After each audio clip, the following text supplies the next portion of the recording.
Training is an important part of raising any Pokemon. That's why a major portion of the care section in these guides is usually taken up with how to train your Pokemon. Training sets the standards for how your Pokemon is going to act in public, how it's going to behave around its own enclosure, and, most importantly, how it's going to interact with you and other people. It's important for every Pokemon species out there, but for the fighting type, it's even more so. Their bodies are almost made to be muscular, made to be used and have their limits pushed. Without training, fighting-type Pokemon experience many more deleterious effects as opposed to if you and I just don't work out at all. And I don't think there's a better example of how important training can be on a fighting-type Pokemon than the subjects of this guide. Hello everyone, and welcome to the Pokemon Care Guides, where we go through how you would raise and care for different Pokemon species in your own home. Today, we'll be talking about the martial artist Pokemon Tyrouge and its split evolutions of Hitmonlee, Hitmonchan, and Hitmontop. Tyrouge is a small 2 foot 4 inch humanoid Pokemon, or 0.7 meters tall, that weighs an average of 46 pounds or 21 kilograms. They have a thin frame with predominantly purple skin and hips, thighs, and feet that are a brownish color. Its head is very round, with 3 protrusions that come out of its head like a mohawk. There are 3 fingers on each of its hands, and interestingly, it has white banding on certain parts of its body that seem to look a lot like bandages or wraps that people will use in bare-knuckle fights. In all, it very much looks like a Pokemon that is ready for a fight. Tyrouge also has a very unique method of evolution. Depending on how you train it, it can evolve into one of any 3 evolutions. We'll talk more about the evolution method and the training needed for each evolution later on in the care section. For now, let's talk about the evolutions themselves. Hitmonlee is another humanoid Pokemon with 2 legs and 2 arms.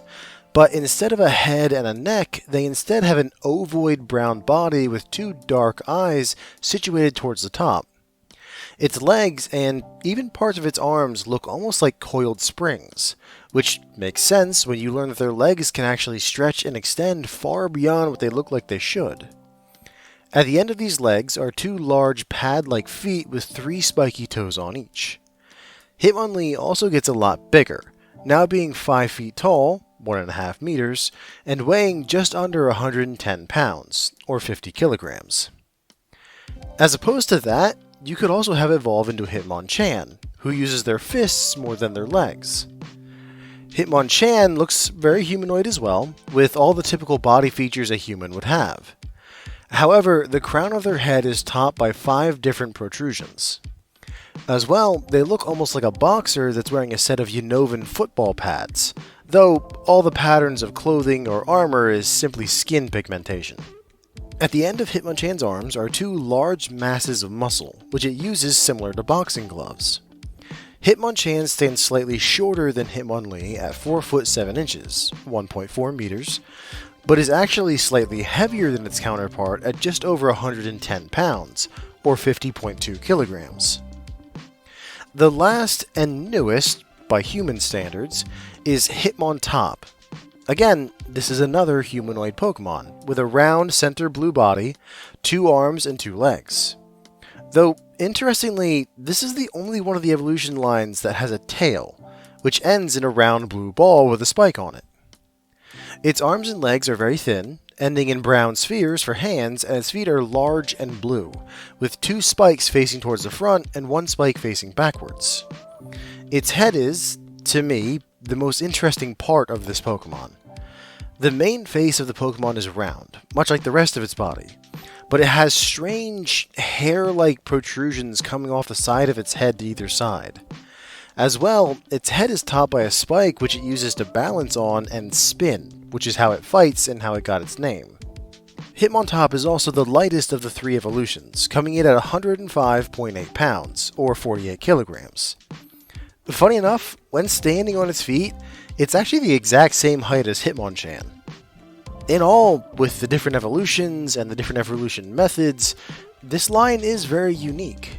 Really, I had initially thought of breaking this into 3 separate guides, one for each evolution, because they just feel so different. But after looking into it and actually seeing just how similar they actually are, It just made more sense to fit them all together in one guide. Though, this might end up being longer than the usual guide though. Either way, if these exceptional fighting types sound at all interesting to you, then please listen in and see if these Pokemon might just be the perfect Pokemon partners for you. Enclosure. Like I said in the very beginning of the guide, training is going to be the most important part of this Pokemon's routine. If these Pokemon don't get a consistent training schedule where they're able to work their bodies every day, then it can affect them in several ways. It's well known that Tyrouge will become anxious and stressed if it misses a day of exercise, and all of these Pokemon can go through serious physical debilitation if they go long enough without it. This means you'll have to do one of two things to accommodate this need. You'll either have to go to a place where your Pokemon can work out, like a gym, or you'll have to set up a space at your home for them to do so. For the rest of this section, I'm going to talk about it as if you're going to have the space set up at your home, as that's going to be more involved. If you plan on taking your Pokemon somewhere else to work out, then you can really ignore some parts of this guide. Let's start with their housing. Due to a quirk in their breeding, which I'll talk about later on in the availability section, these Pokemon have been heavily domesticated by humanity.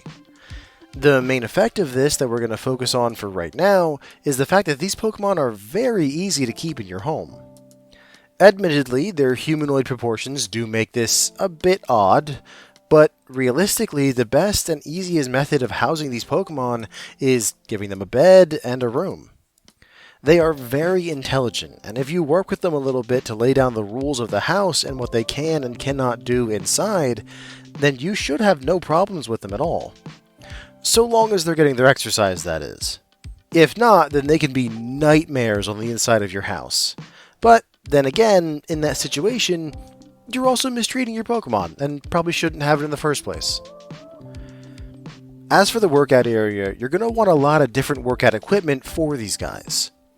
Unfortunately, these Pokemon are more in the martial artist side of the fighting type, unlike the bodybuilder type of physique that the Machop line has, meaning that you can't just use simple rocks and heavy things to help them get their workouts done.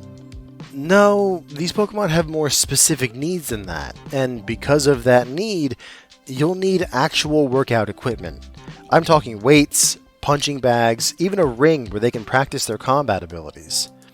Also, don't forget water. They're going to need a lot of water to help them recover from all this exercise. These are all basic things that any of the evolutions can make use of, including Tyrouge. But of course, each of them is going to need specific things thanks to their differing biology. Hitmonlee will probably need more space between the equipment thanks to the use of their legs in their fighting and the stretchiness that those legs have. Hitmonchan is going to need the space to be a bit cooler, as while they hit fast and they hit hard, they can tire themselves out very quickly, and they heat up very fast. Having that cool air will allow them to recover faster. And Hitmontop is actually going to need a smooth, flat space that they can use to practice their spinning techniques. As for Tyrouge, well, that's really going to depend on which evolution you're trying to help it evolve into. But we'll talk more about that in the care section. I know I keep saying that. And I could go on and on and on about different specifics that you could do for each of these Pokemon, but really, all you have to keep in mind is that this is a space for training, for your Pokemon to push their body's limits and expend a lot of energy. As long as you have that, then you should be good. As for any Pokemon that could be housed with your Tyrouge evolution, keep in mind that these Pokemon can be very competitive with each other and with other Pokemon around them. Anything that is more well known for its sedentary lifestyle, like the Slowpoke line or the Munchlax line, would be bad ideas. As well, you want to avoid types that are weak or strong against fighting types, even if they're willing to compete with your Tyrouge evolution. Messing with type advantages and disadvantages when dealing with a competitive atmosphere like this could very easily lead to some issues. Really, what you're looking for are rare Pokemon that'll be able to keep up with your Tyrouge evolution, and they're tough enough to not take too bad of a hurting while dishing out not too bad of a hurting as well. Realistically, I'd keep these guys on their own, as throwing another species of Pokemon into this kind of atmosphere is a gamble, and it's best not to take that in my opinion. The one thing that I will say is that they do very well when paired together. They both have that same fighting spirit and that same drive for training, so they'll really play well off of each other in that case.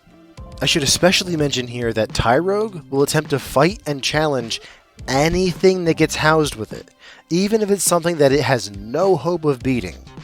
It's a common joke for a reason that these Pokemon would fight Arceus itself if they get a chance.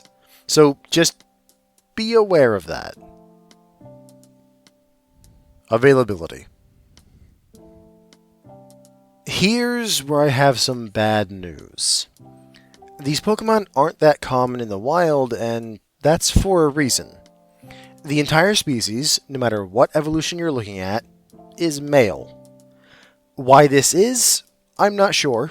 There isn't any data or explanations for it online that I can find. Perhaps it used to have a female counterpart like the Volbeat and Illumise line, but if that's the case, then the female counterpart went extinct a long time ago. There's a chance that it maybe is the Jinx line, but if that's the case, why would they evolve to live in two very different biomes? I don't know.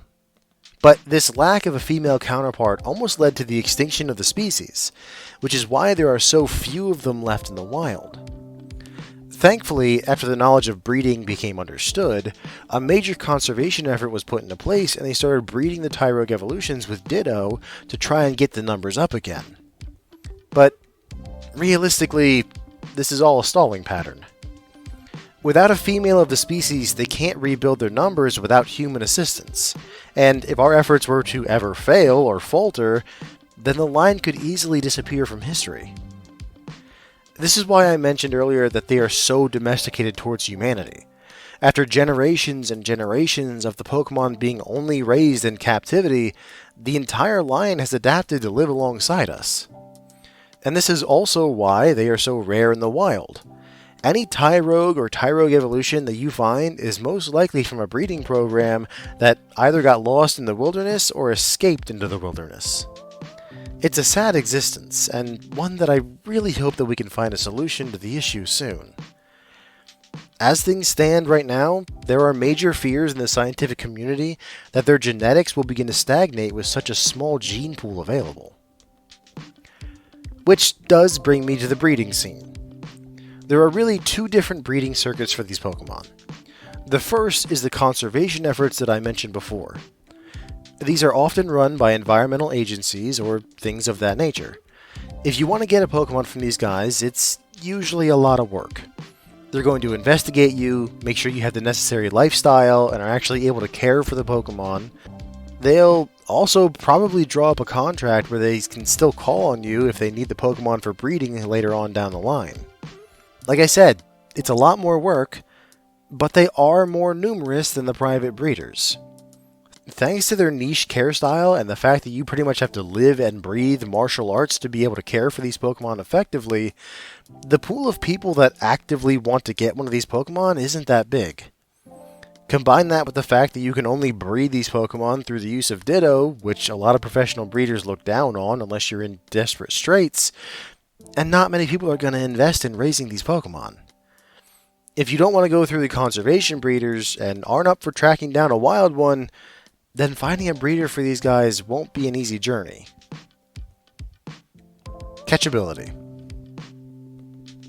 If you do manage to find one of these guys in the wild, then actually catching them will be a challenge in and of itself.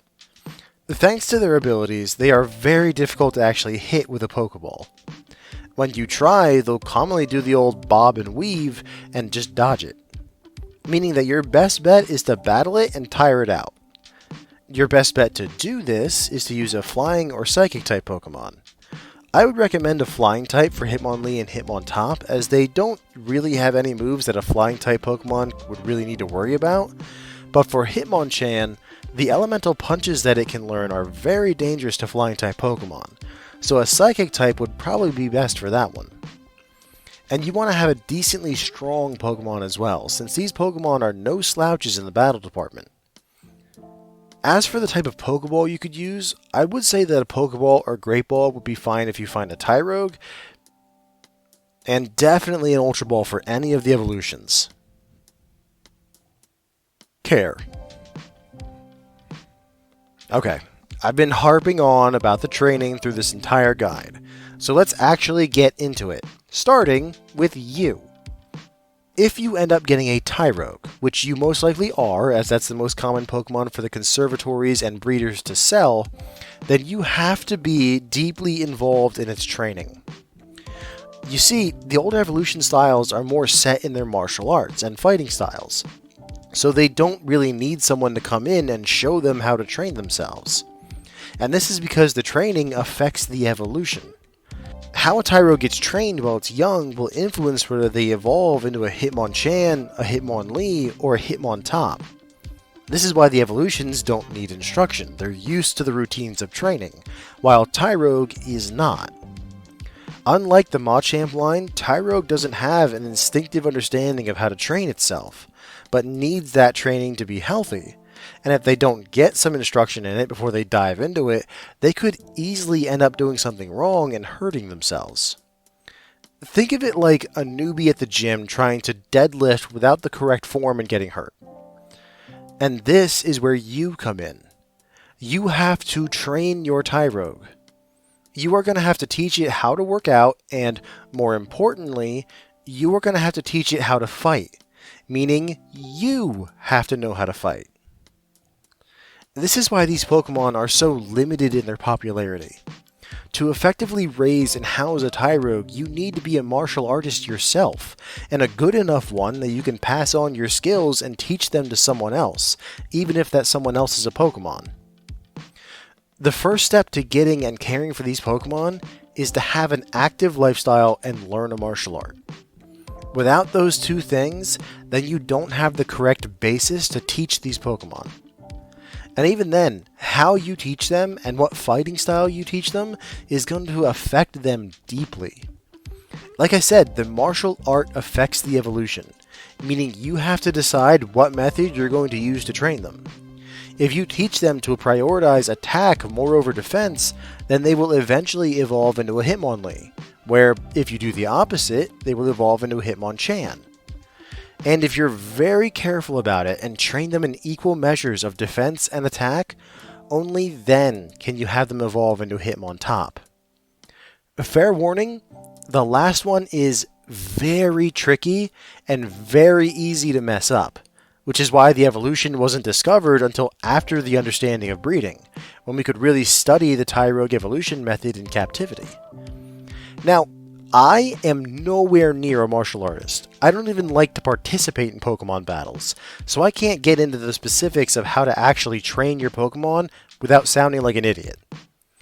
But if you listen to me and actually learn how to do martial arts yourself from somebody who's qualified, then you should be able to adapt and build a training schedule for your Pokemon. I will add on that once your Tyrouge evolves and the training has become old habits, then a lot of people online like to think of their Pokemon as great sparring partners. So, if you can get through the Tyrouge teaching stages, then you'll end up with a good training partner out of it for yourself. With food, it's not going to be that much different than what a human would eat when undergoing tough training. This means that you want plenty of protein for those developing muscles, veggies and fruits for different sources of vitamins and minerals, and then carbohydrates for energy. What you want are good, lean sources of protein, like poultry, or carb-heavy sources like mixed nuts. Try to lean more towards the meat side of that, as that'll also provide them with a healthy amount of fats in their diet as well. The only weird part about the meat is that, despite how humanoid these Pokemon look, they're still Pokemon. You're gonna have to feed them raw meat, which is a little weird, but almost every humanoid Pokemon has that weird feeling attached to it, so yeah. As for the fruits and veggies, you could really use any that you want, but some of the more popular ones that I've seen online are things like nuts, rice, carrots, bananas, or oats. Your best bet is to have a mixture of all of these and try to vary them up over time. As for amounts and how much you should feed them, well, that's a matter of debate. A lot of the talk about food online for active people and Pokemon like this don't give hard numbers. It's more of a feeling thing. That means that you'll need to do at least a bit of experimentation to find the correct amount for your individual Pokemon. I will say though that the composition of the meals is important as well. For these meals, you want them to be majority protein, about 65% protein to 35% fruits and veggies. The only time that you'll alter this formula is for the meal after they're done working out for the day. At that point, you should alter this to a more even 50-50. This will provide a good amount of muscle repair and energy stores while they're sleeping. As for how often you should feed them, they'll need 3 major meals just like humans do, but in between meals they should also have smaller snacks, just handfuls of protein-rich foods that they can use for energy and for muscle building. Cost. Depending on if you make the gym part of the enclosure at your home, or if you decide to go somewhere else, this part could end up costing you a lot or a little. If you decide to get all the equipment you'll need, this could easily end up putting you in the very high category. Gym equipment ain't cheap. The gym membership will only put you in the low category per membership, but it's a matter of if you even have one near you. It might be the case where you don't have a choice but to buy all of the equipment yourself. Aside from all that, the bed and room decorations shouldn't even be a drop in the bucket compared to everything else. Food-wise, you're essentially feeding another human at this point, so you're probably looking at the high category per month, if not more. Their strict dietary requirements and the fact that they need to eat so often mean your grocery bill is probably going to double. The Pokemon might just be the cheapest part of the whole thing. Because of the strict requirements to raise these Pokemon, it doesn't sell very well, which really brings the price down as far as it'll go. Sure, the breeders are going to charge more because of all the care and training they'll need to give the Pokemon, but I don't see it going much above the moderate price, possibly the high price range for an evolved Pokemon, since they've had to put in the time and energy to actually train the Pokemon at that point. Funny enough, despite all the checks and inspections that you'll have to go through with them, a conservation breeder will actually cost you less, but you'll have a lot more oversight in how you raise and care for the Pokemon, and they will still hold partial ownership of the Pokemon in case they want it for breeding purposes. If that's something that you're willing to deal with, then the price could easily go down to the low category for Tyrouge, or the upper end of the moderate category for one of the evolved forms. Conclusion. I don't see how these Pokemon could possibly be for anyone who isn't a martial artist themselves. Just to raise these Pokemon, you need to pretty much live in the gym. Literally, if you decide to build the at-home enclosure. Sure, the older evolutions can be very self-sufficient, but if you get a Tyrouge and want to raise it from that, you have to know how to fight, train, and compete with your Pokemon. There's no two ways about it. And despite how massive that roadblock is to a lot of people, it's really the only roadblock there is. Their enclosure is simple, their diet is pretty much just a human diet, and once you're trained and a martial artist yourself, they are fantastic to interact with. You will never find a more dedicated training partner than one of these Pokemon. They are fantastically easy to care for, aside from needing to be a martial artist yourself. And if you have the skill set to overcome that issue, then I could easily see these Pokemon becoming the perfect Pokemon partners for you. Thank you all for listening, and please join us again next time when we cover the round, pink Pokemon Lickitung and its evolution Licky. Have a wonderful night, everyone.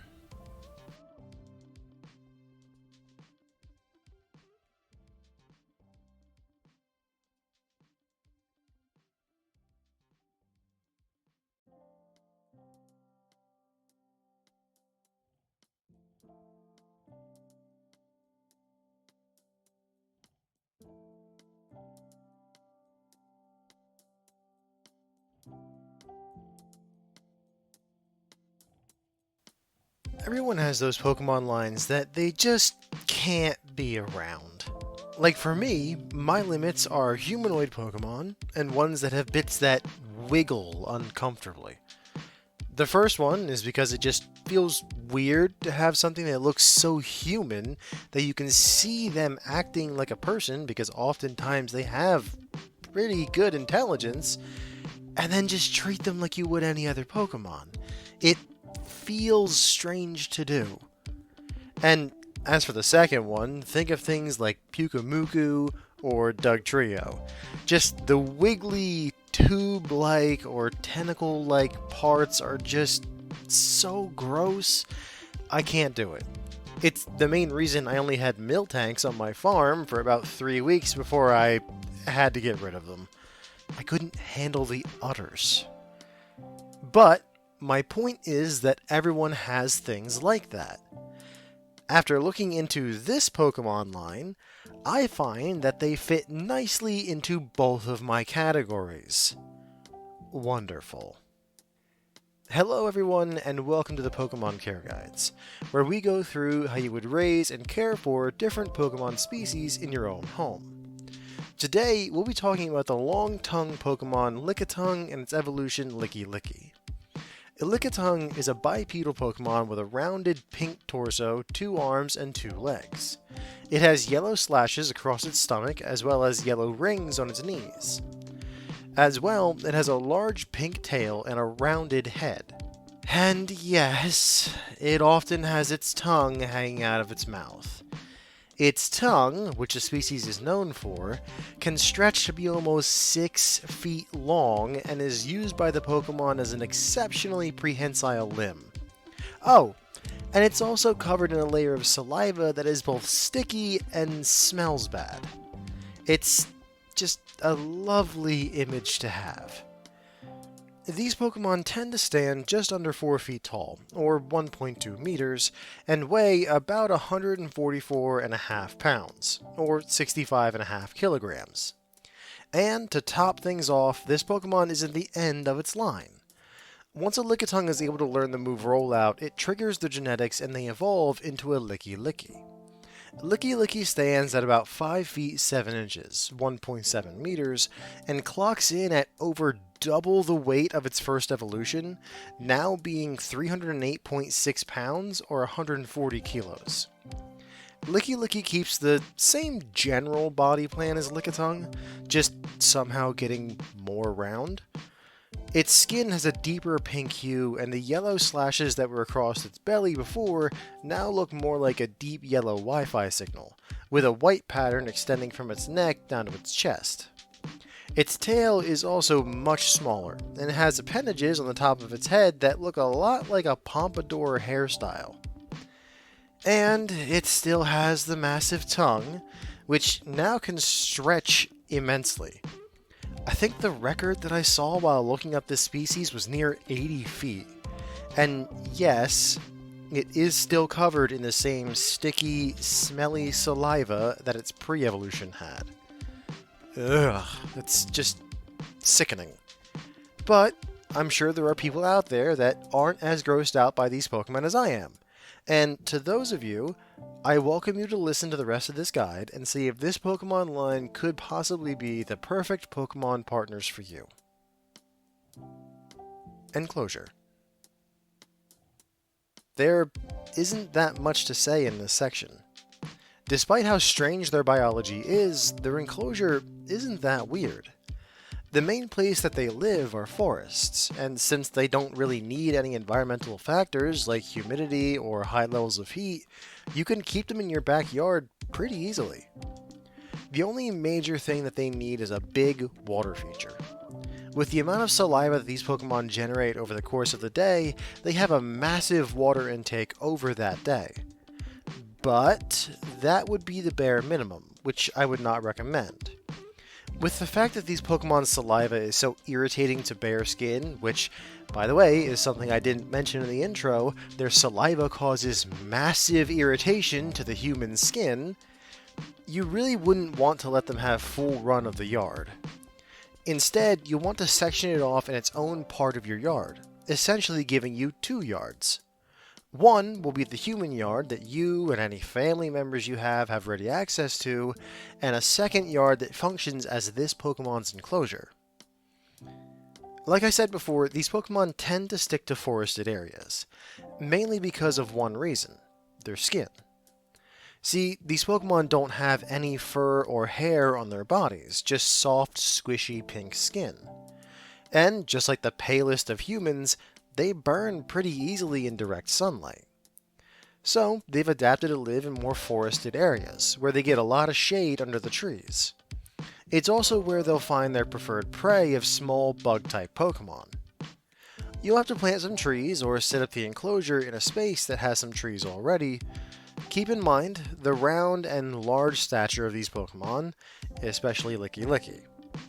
If the trees are too close together or there's too much undergrowth, then these Pokemon will have a hard time moving between the trees and getting around in general. You need the trees that are spaced out enough that the Pokemon can get around, large enough to provide enough shade over a large area, and no undergrowth.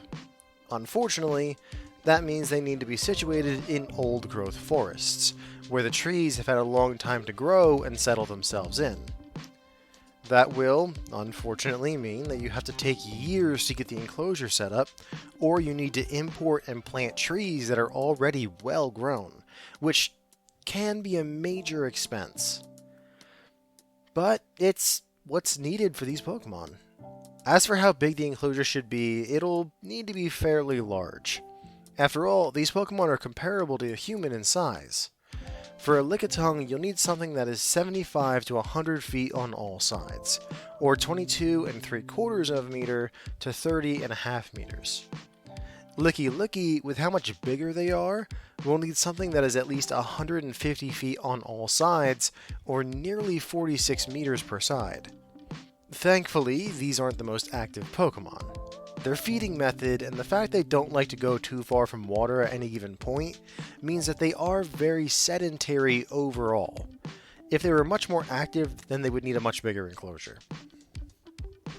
Speaking of water, these Pokemon need a water feature wherever they live, and I would recommend one that is always flowing and being filled. These Pokemon produce and use a lot of saliva throughout the day, from using it to mark their territory, using it to coat their own bodies to help protect them from the sun, or using it to help with eating their prey. They use a lot of fluid throughout the day. Because of that, they never stray too far from a place where they can get a drink and refill, if you want to think of it that way. It doesn't need to be deep or even really that big, since these Pokemon aren't aquatic at all, but it's going to have to be constantly refilled. Your easiest bet would be to have an actual river nearby and have some of it diverted into a small pond in the enclosure, but I know that's unrealistic to the majority of people. What you're most likely going to have to do is dig a small pond and run a hose out there and leave it there. Then, every morning and night, turn it on and fill it up completely. Not the most advanced or clean way to do it, but it's the most realistic way that the average person is going to be able to do it. You'll have to install a filter in the pond as well, just to keep it free of dirt and make sure the water doesn't get nasty over time. You'll also have to clean it every now and then as well, but we'll cover that more in the care section later on. Winter is also something that you should keep in mind. If you live in an area that experiences any kind of severe cold months, where plants start to die off and leaves fall off the trees, then you should provide these guys with a shelter that they can hibernate in. Yes, these Pokemon actually hibernate for the winter. Their prey Pokemon go dormant, water freezes over, and the leaves fall from the trees, meaning they have no cover from the sun. Thus, the best solution that nature has is to put the Pokemon into hibernation for the winter months. To that end, you'll need to provide the Pokemon with a place where it can avoid any of the hardships of winter while hibernating. A small space, no bigger than a small shed or garage should do, so long as it's heated to about 40 degrees Fahrenheit or about 4.5 degrees Celsius. Warm enough to not freeze, but not warm enough that'll mess with your Pokemon's hibernation.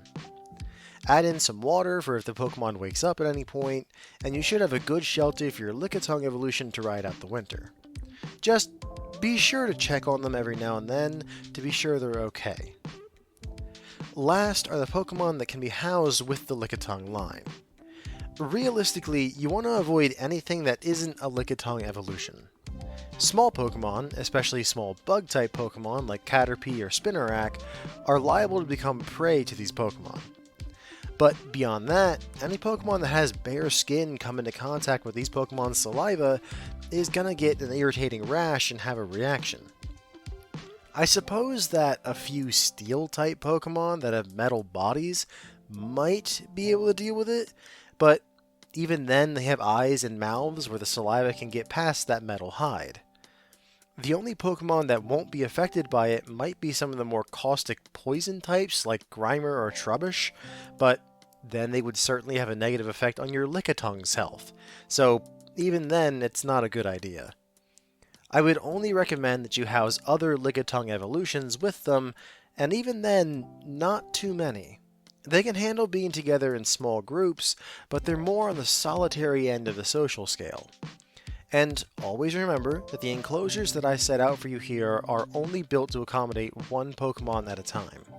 If you get more, then be sure to expand to accommodate them. Availability. Funny enough, despite being in the Kanto Pokédex, they don't have a native population in the region. In fact, they don't have very many native populations at all. Kanto, Hoenn, Paldea, and Galar are all without a major population. And then, even the ones that do have populations of these Pokemon, they aren't that widespread. Johto only has a small population on Route 44, as well as being occasionally stocked in the Safari Zone outside Cianwood City. They occasionally appear at Lake Valor in the Sinnoh region, but Route 215 has a much more stable population of them. They're in Alola at the Pony Gauntlet on Pony Island, Victory Road in Kalos, and they used to be contained in Challenger's Cave in the Unova region, but since the relaxation on imports, they've since expanded to Route 2 outside Striaton City. Great, near my parents' house. All very isolated and small populations, and even when you're in spots where they can be found, finding one can sometimes be pretty tough. They aren't the most numerous Pokemon out there, meaning you could end up spending quite a bit of time just looking for them. Of course, you'll have much more luck finding them in warmer months than the colder ones, since the species should be asleep in their dens at that point. If you do encounter a Lickitung evolution during the winter, be careful. It could be sick. It's best to report it to the local authorities and then move out of the area as quick and as safely as possible. As for getting one from a breeder, it's going to be pretty hard to do. These Pokemon don't enjoy the best of reputations among people thanks to their rather disgusting biology. And thanks to that, they've become a much more niche Pokemon to keep, and a lot of breeders write them off as not being worth the effort to raise since they don't get enough of a return on their investment. All that is to say that if you want to get one of these Pokemon from a breeder, then you'll need to put in a lot of effort to find one of the out-of-the-way breeders that are actually raising and selling these Pokemon. Catchability. The main thing you want to remember when you go out to catch one of these Pokemon is to protect yourself. Not just in the normal way, like bringing a Pokemon to protect you from wild ones, or to be prepared for the wilderness or stuff like that, which, just to be clear, you should still do, but to protect yourself from this Pokemon's saliva. Their tongue is the main way these Pokemon protect themselves, and with that being the case, saliva is going to fly everywhere and get on everything. If it gets on you, it's going to cause a pretty nasty rash that you'll have to go to the doctor for. So, you should wear long sleeves and long pants, boots, gloves, and something that'll cover your face. As well, you should be sure to have a plan to take your Pokemon to the nearest Pokemon Center for treatment, because it's going to cause a rash for them as well. Aside from all that, your best bet for Pokemon to battle and protect you from these Pokemon are fighting types, as those are the only kind that'll be super effective against the normal type Lickitung evolutions. Pokeball-wise, a Great Ball should do good for a Lickitung, though an Ultra Ball might be better. They're right on the cusp between the two, really.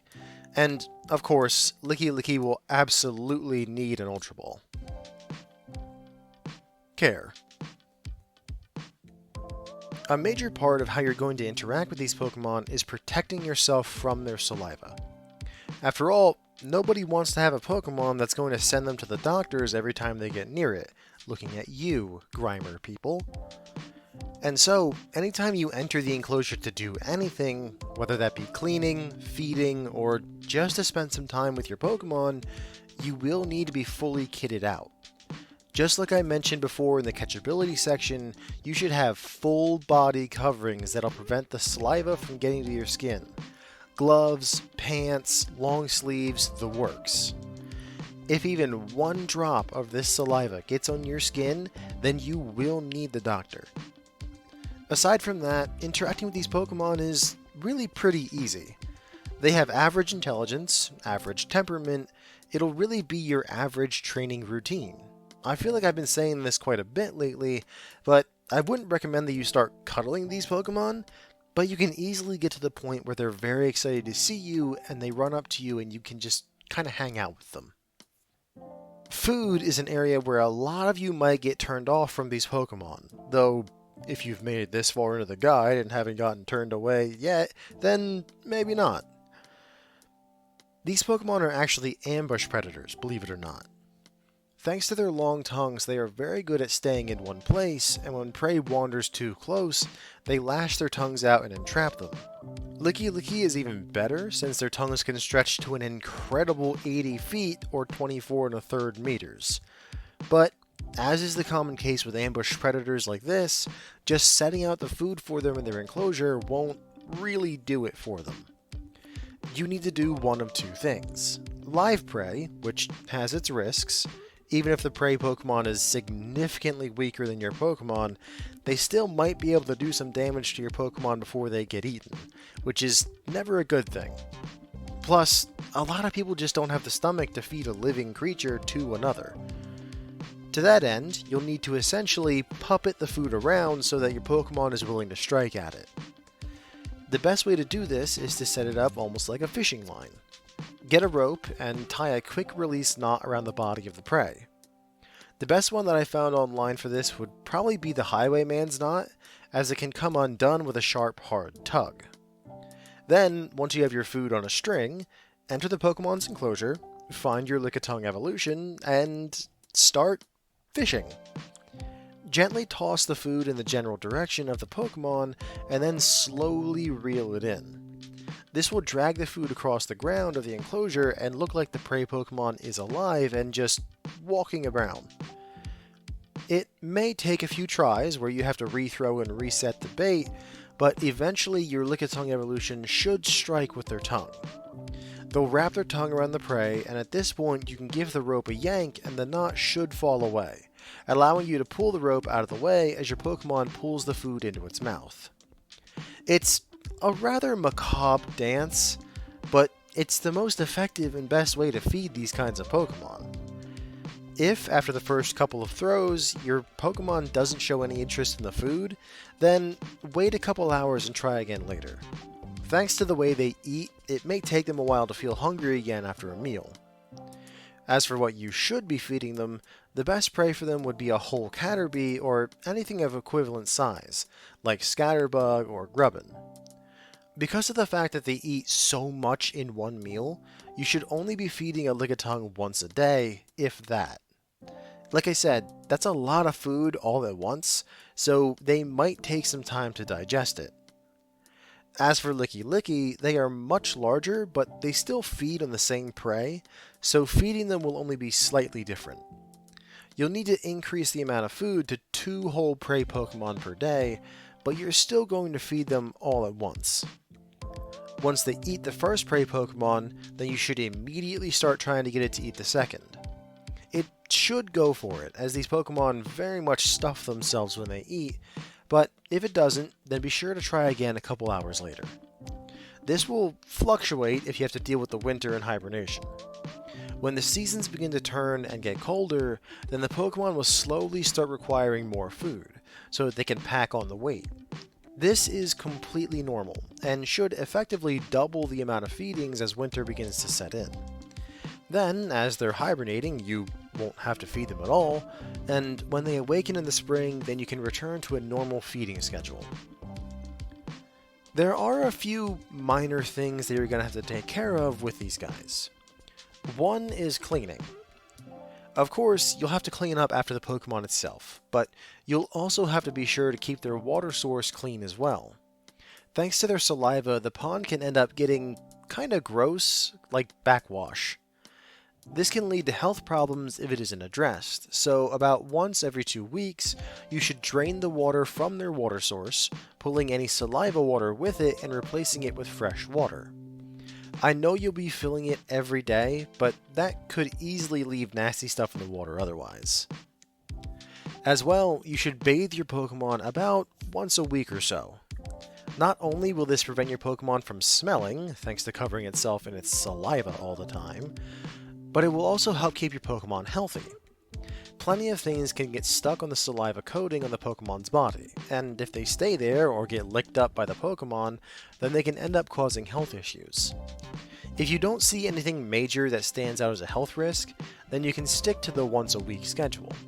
But if they get especially dirty or something sticks out as a health risk if the Pokemon licks it, then you should bathe them right away, even if you just bathed them the day before.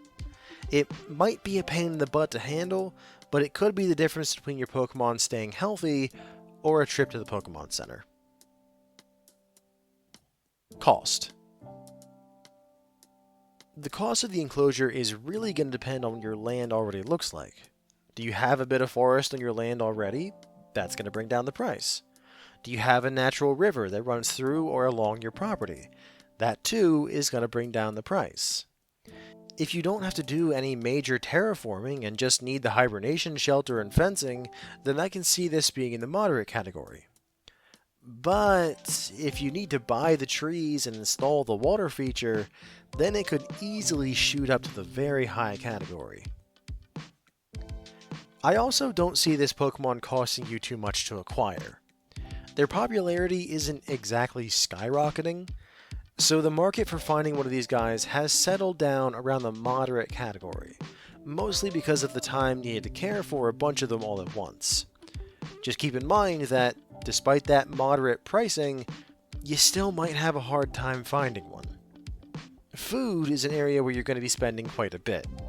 Sure, you are only feeding them small bug-type Pokemon like Caterpie, which are very common and cheap feeder Pokemon, but you're feeding them whole, not in pieces.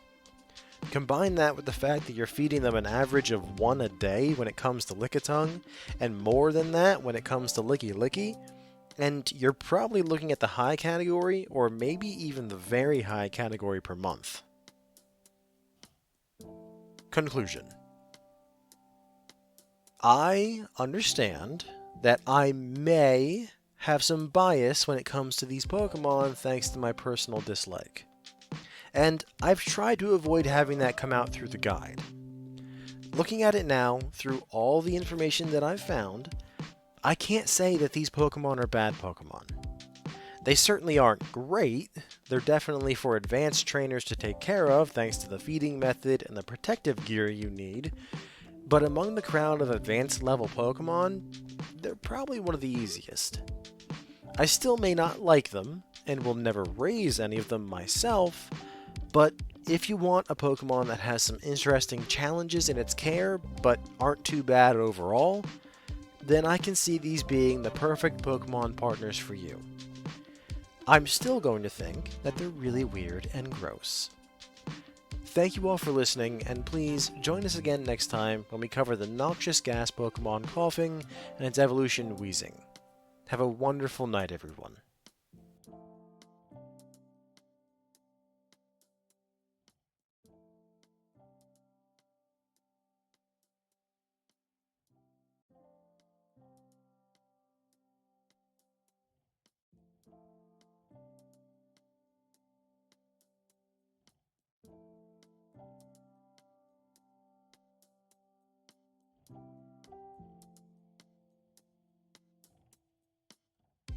I always lump these together with the Grimer line. I mean, yeah, the Kanto region does have a lot of poison types in it, but a lot of them are more natural. Plenty of the poison types are also grass types, and even those that aren't, like the Ekans line, are still biological creatures. They fit into the ecosystem pretty neatly. That's not the case for the Grimer line, they feel very artificial. And that's also the case for these Pokemon. If you look at them, they really don't have any similarities to anything else in nature, except for others that seem more artificial than natural. Hello everyone, and welcome back to the Pokemon Care Guides, where we go through how you would raise and care for different Pokemon species in your own home. Today, we'll be talking about the floating gas ball coughing and its noxious evolution wheezing. Let's start off with saying that these aren't hollow. I know there are plenty of rumors and popular art that depicts these as being completely empty on the inside, but that's just not the case. I mean, if they were nothing more than a balloon filled with noxious gases, then they wouldn't even be classified as alive, let alone a being that's able to eat, move, and think on its own accord. No, they have organs and whole internal biological systems that allow them to function, which we will get further into later on in the guide. For now, you only have to know that coughing is a purple sphere that's covered in different craters across its skin, through which it excretes poisonous gases. Instead of rolling along on the ground like a Voltorb, it floats above the ground, using an internal gas bladder to float. It also has 2 eyes and a mouth, as well as tan skin markings in the shape of a skull and crossbones. Which does make me wonder if we got that symbol from coughing, or if it was a simple coincidence in nature. Thanks to the gases it keeps inside its body, they weigh much less than they look like they should, only coming in at about 2 pounds or 1 kilogram. They're also 2 feet, or 0.6 meters, in diameter as well, so not tiny by any means. Upon evolution, or through a form of mutation that we'll talk about in a bit, coughing will evolve into a wheezing. It honestly looks like one of those that's just multiples of its pre-evolution stuck together, like Magneton or Dugtrio, but things went wrong. One of the coughing's heads is much bigger than the other, with there also being a smaller, undeveloped third sphere with no face attached to both of the others through tubes. In all, not that drastic of a change. They do increase in size though, now being an average of nearly 4 feet tall, or 1.2 meters. Funny enough, since they are still being held aloft by the gases, they still weigh a lot less than you think they would, only being an average of about 21 pounds, or 9.5 kilograms. And I should mention, before we move on, that these are absolutely one of the poison types that you need to get permission to keep. Thankfully, they aren't as bad as the Grimer line on the ecosystem, but the gases that they create and expel from their bodies are well known to be mildly toxic, causing coughing, irritation, and sore throats through breathing it in. They can be a major health risk to people if they get loose in an urban setting, and to that length, many governments have set up regulations that restrict how many of these you can have at once, where and how you have to house them, and the regulations they have to follow to be allowed to keep these Pokemon. We'll get further into the details in the Enclosure section, but for now just know that to keep these Pokemon, you will need your local government's permission to do so. And if you decide to not follow these rules, then you're liable to be fined and the Pokemon confiscated from you. And nobody wants a Pokemon that they've cared for and grown to love taken away from them because they didn't have the correct documentation to house them. With that warning out of the way, let's finally get into it and see if these gassy Pokemon are the perfect Pokemon partners for you. Enclosure. Your main thing that you want to think of when it comes to these guys is containing the gases. And to that end, you want to contain the Pokemon completely. We're going to be making a fully enclosed enclosure, where the walls are made of non-porous, non-breathable material. Whether that be PVC plastic, metal, glass, or another material. Personally, I prefer concrete enclosure as it provides a decent strength to the walls without being unduly heavy or expensive. It won't provide the best view of your Pokemon, but as you'll soon learn, that's not such a bad thing when it comes to these guys. Also, these Pokemon have been known to blow themselves up like the Voltorb line does. thanks to the fact that their gases can be flammable in high quantities. So the concrete walls will help to contain those if it does happen. Thankfully, they don't do it nearly as much or to the lengths that the Voltorb line does, so you shouldn't have to worry about that happening too much. You will need quite a bit of space, however, as these Pokemon do move around quite a bit just through floating.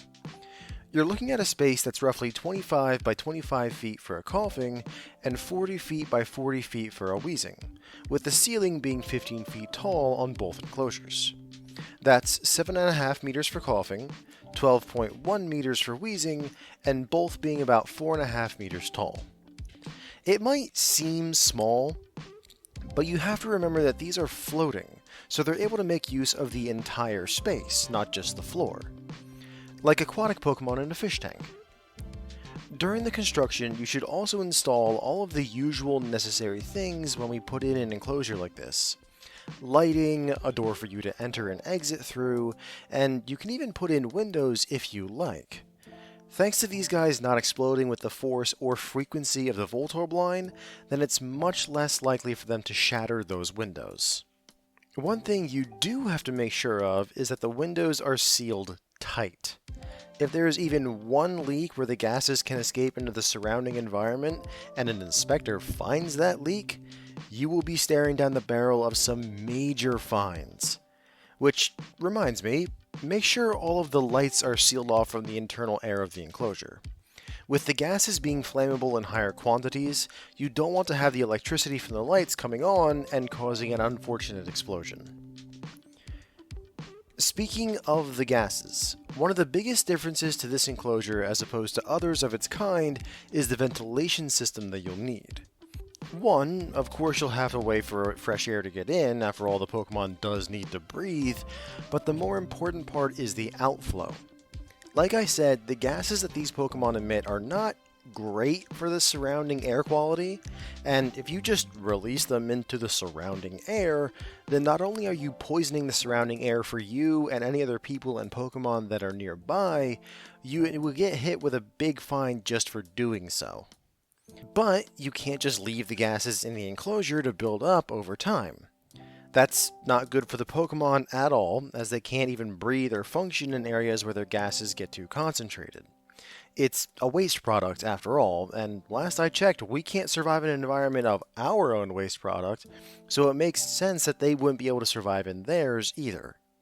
Sure, they can survive a bit of their own gas in their surrounding atmosphere, but not if you let it build up too much. So filtering the air is good for your Pokemon.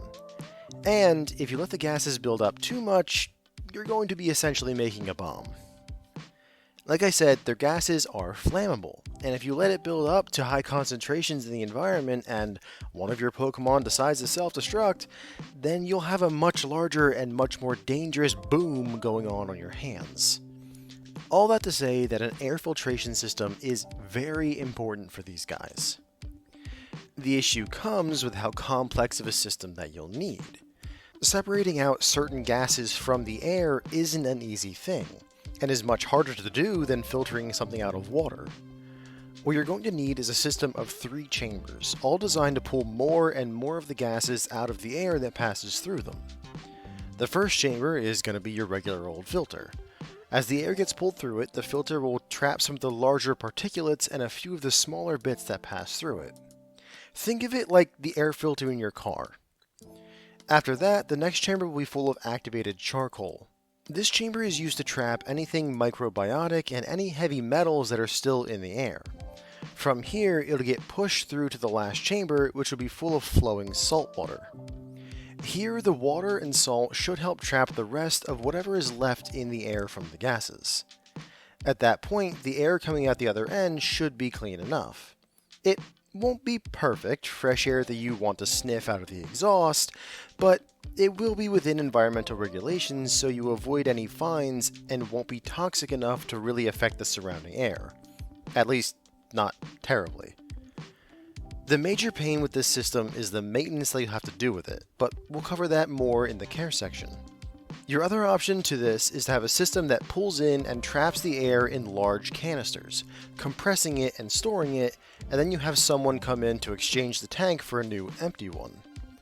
The major issue that I see with this system is that it can easily get very expensive to constantly have someone show up to exchange the tanks, and of course the danger of, once the tanks are full of compressed gas, an explosive hazard.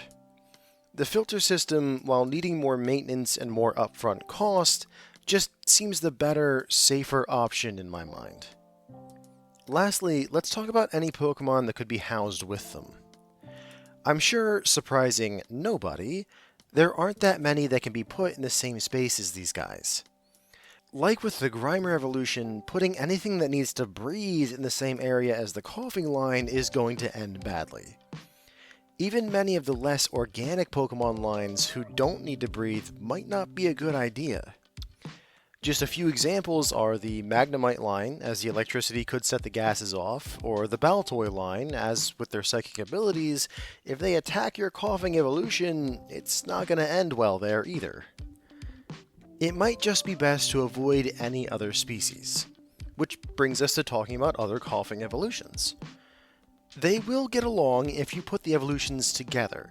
Just be sure that you expand the Enclosure to accommodate them. They aren't the kind of Pokemon that form large colonies with each other, and therefore each individual needs their own space away from the others. I will say, though we aren't going to be talking anymore about the Galarian form of Weezing, putting them together with a regular Weezing is really effective. Galarian Weezing actually pulls in toxins and releases clean air, unlike regular Weezing. This means that getting one of them housed with your regular coughing evolution will be incredible. You'll still need the air cleaning system, as that's just part of the government regulations, but getting a Galarian Weezing will greatly decrease the need to maintain the system, as it won't be working nearly as hard. While not necessary, I greatly encourage anyone that wants to get one of the Cantonian variety of these Pokemon to also get a Galarian version at the same time. Availability. Unsurprisingly, these Pokemon are most often found in places that have a terrible air quality. Urban, human places that are full of pollutants are great places to find these Pokemon, like the Burn Tower in Johto or the Verbank Complex in Unova. This also used to include the old rundown mansion that was situated on Cinnabar Island, but as with most things on the island, that was destroyed when the volcano erupted. Speaking of volcanoes, they often show up in places like Stark Mountain in Sinnoh, the Fiery Path in Hoenn, and around the city of Motostoke in Galar, though keep in mind that's only going to be coughing. You won't find Cantonian Weezing there at all. Kitakami also has a small coughing population that lives on Oni Mountain in the center of the island. And I should say that the coughing line is very plentiful in these places. It's very easy to run into them if you happen to go to any of them. As for the breeding industry, these Pokemon aren't that popular for breeders to get into. Thanks to all the government hoops they have to jump through to get approved to even keep one of these Pokemon, setting up a breeding facility for them can be a nightmare. Especially when you have to consider that breeders are either going to need to massively increase the size of their enclosure, which means more expensive air filtration systems, or create multiple enclosures, which also means more expensive air filtration systems. And also, there's just not that much of a market for these guys. Very few people out there are willing to buy them, which means there are fewer people trying to sell them. As well, there is a slight stigma attached to raising these Pokemon, like people look at you like you want to poison their air, even though you're doing everything to keep the toxic gases from escaping the enclosure. There really isn't an incentive to raise these Pokemon. The only exception to this is the Weezing market in Galar. Thanks to the fact that Galarian Weezing helps to keep the air free of pollutants, the Galarian government likes to try and keep their population up. The only reason that I'm mentioning that here is because that means there are people that raise coughing in Galar. They're just government workers, and the whole purpose of the ranch there is to not release them until they evolve. So, if you want a coughing, then you're either going to have to hunt really hard for a private seller that you can get one from, or go through the bureaucracy of the Galarian government and your local government to hopefully get a coughing from a government breeder. Getting a hold of one of these guys is not going to be easy. Catchability. Just like everything else that we've talked about with these Pokemon, the biggest thing that you have to think about when you go out to catch one is the environment. Like I said in the availability section, every place that these Pokemon are found in the wild is a hazardous environment, so be careful when you go into them. If you're going to one of the urban environments, be sure that you have permission to enter first, and follow any rules or regulations that are laid out for that area. And if you plan on going into one of the more natural environments to hunt for them, then always be prepared. I'm talking breathing apparatus, protective clothing, a first aid kit, everything. Also, be sure that someone knows where you are going, when you will be there, and when you're supposed to get back, and what Pokemon you'll be taking with you. Again, these places are full of poisonous fumes and extreme temperatures. You can't be too careful when it comes to hunting there. As for the best Pokemon for you to take with you, ground types are probably the best. They're unaffected by the vast majority of poison type moves and are super effective against poison in turn. Though, it's also worth mentioning, thanks to their levitate ability, ground type moves often don't have an effect on coughing. Barring ground types, your best types would be steel types or psychic types, as they both have advantages against poison types. And when you actually go to catch a coughing, I would say to use a Pokeball or a Great Ball for the coughing, and a Great Ball or Ultra Ball for the wheezing. Care. One thing that I haven't mentioned at all in this guide so far is how these Pokemon eat. And that's because what they eat isn't that pleasant. See, these Pokemon are actually a form of filter feeder. Now, normally, filter feeders are aquatic, as it's a lot more common for water to have things suspended in it than air, and like I mentioned with the filter systems, it's a lot easier to filter things out of water than it is to filter things out of air. Be that as it may, the coughing line is one of the very rare air filter feeders. They feed on other fumes that can be found in the air. This is why they are so often found in places that have noxious air in the wild, like volcanoes or industrial parks. That's also why they are often found hovering around trash and garbage, because the smell and fumes that rotting garbage makes is perfect for their feeding. And so, feeding them is going to mean leaving uncovered, decomposing garbage in the air enclosure so they can feed off the fumes that come off of it. I'm not saying that you should just throw garbage into the enclosure. You could do that, but I really don't recommend it, as it just makes the entire enclosure a mess. Instead, I recommend that you get a couple of garbage cans for your house, about 3 of them. Then, start filling them one at a time, the way you normally would.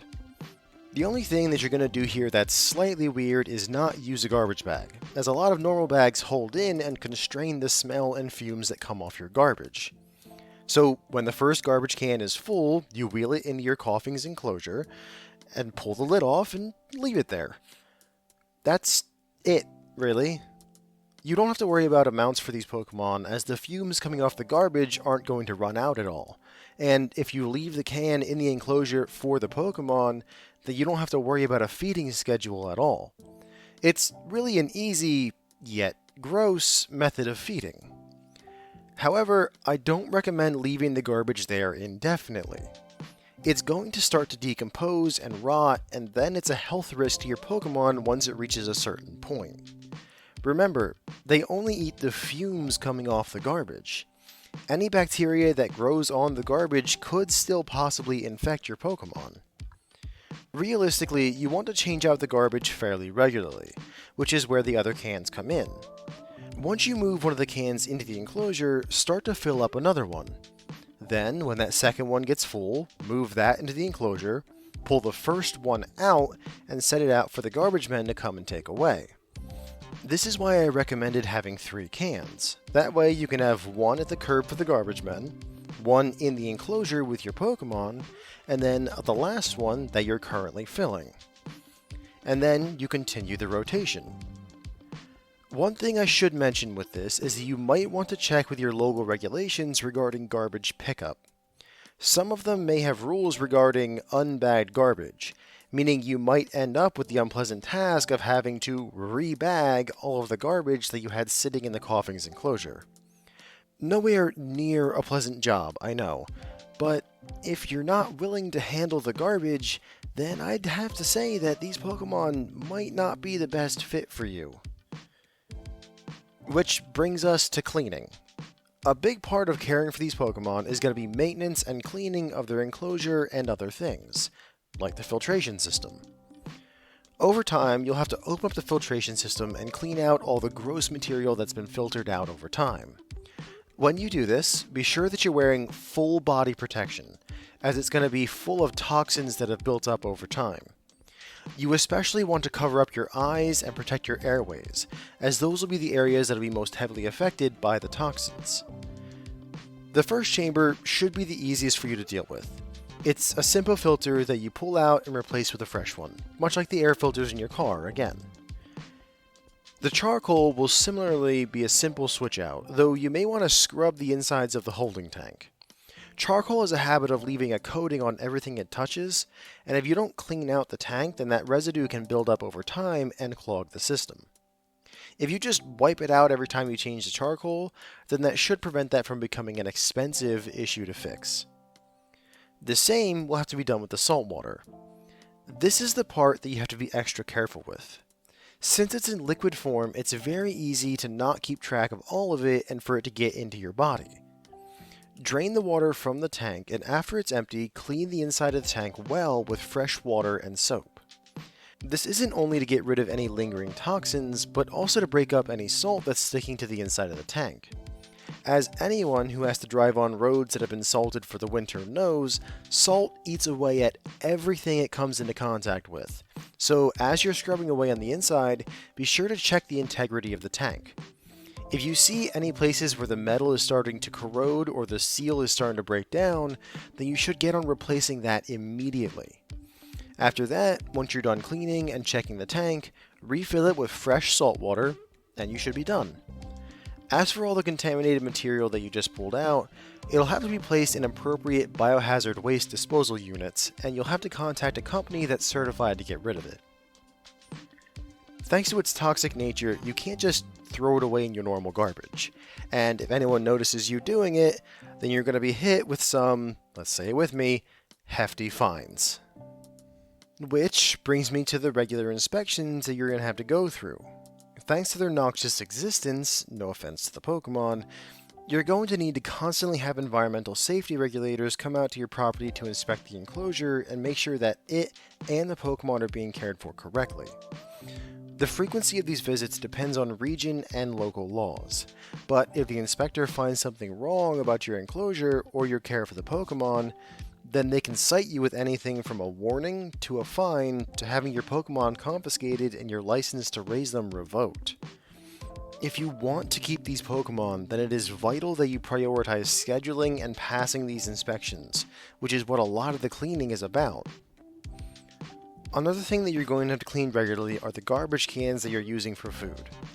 I know it seems weird that you're going to be cleaning the cans just to fill them back up with trash for the Pokemon, but it's important to do so.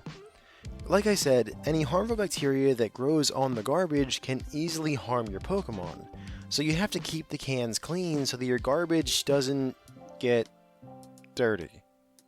I know, that didn't sound like it made any sense. Look at it like this. Don't think of the garbage cans as garbage cans. Instead, think of them as really big food dishes, and the garbage that you're throwing out as the food. With any other Pokemon, you wouldn't want to feed them out of a dirty dish, would you? Of course not. It would lead to them getting really sick. It's much the same thing here. If you let the cans get too gross, then it can be just as bad as feeding a regular Pokemon out of a dirty dish. And honestly, that's it when it comes to the care for these guys. You won't really be interacting with them too much, considering they create an atmosphere that is hazardous to your health. So long as you have the correct equipment on, you should be able to go inside the enclosure for small amounts of time. They are friendly to humans, and you can even form a decent bond with them over time. Just be sure not to spend too much time in the enclosure. Long-term exposure, even with all the correct protections in place, could be bad for your health. And if you ever feel any discomfort while in the enclosure, then you should leave it immediately and double-check all of your equipment. Your health is vitally important, and whatever you're doing in the enclosure, I'm sure can wait for you to figure out the issue and correct it. Cost. The enclosure is going to cost quite a bit of money, especially when you consider that you have to get the filtration system in place. That, in and of itself, is going to shoot the price way up. And then, when you look at all the rest of the stuff that you have to build, like the actual building, it's really no surprise that you're going to be spending in the very high category here. Food is going to be on the exact opposite end of the spectrum. I mean, it's not like you're going to go out to buy garbage. People make garbage just by living their everyday lives. If you are spending any money on this, then I have to assume that you either have a bunch of these Pokemon and don't make enough garbage to sustain them, or you somehow live an impossible garbage-free lifestyle that nobody else has figured out, which, in that case, congratulations. But, yeah, I suppose this would be in the very low category out of default. The Pokemon itself will probably be in the high category. Sure, it's not that popular, which is why the price isn't sky high, but the very fact that you have to take all these precautions thanks to how toxic the Pokemon is, means that the breeder is going to try to recoup some of that cost in the price of the Pokemon. After all, dangerous and tricky Pokemon are always going to cost more to house than Pokemon that you can safely keep in your house. Conclusion. I really don't see how these could be a Pokemon that you want to have. Between the toxic gas that they put off, the fact that you have to feed them literal garbage, and then clean that garbage out, and all the regulation BS they get to jump through just to keep them seems like it would be a deal breaker for almost anyone. Nobody less than an expert should keep these Pokemon. Someone who is very used to handling Pokemon that are tricky and dangerous to be around. Their friendly demeanor is really their only saving grace, but even then, you can't interact with them without major protections for you. If you don't have at least a decade or two of experience, then I'm sorry, but I don't see how these would be the perfect Pokemon partners for you. Thank you all for listening, and please join us again next time when we go over the hard-headed, rock-charging Pokemon Rhyhorn and its evolutions Rhydon and Rhyperior. Have a wonderful night, everyone.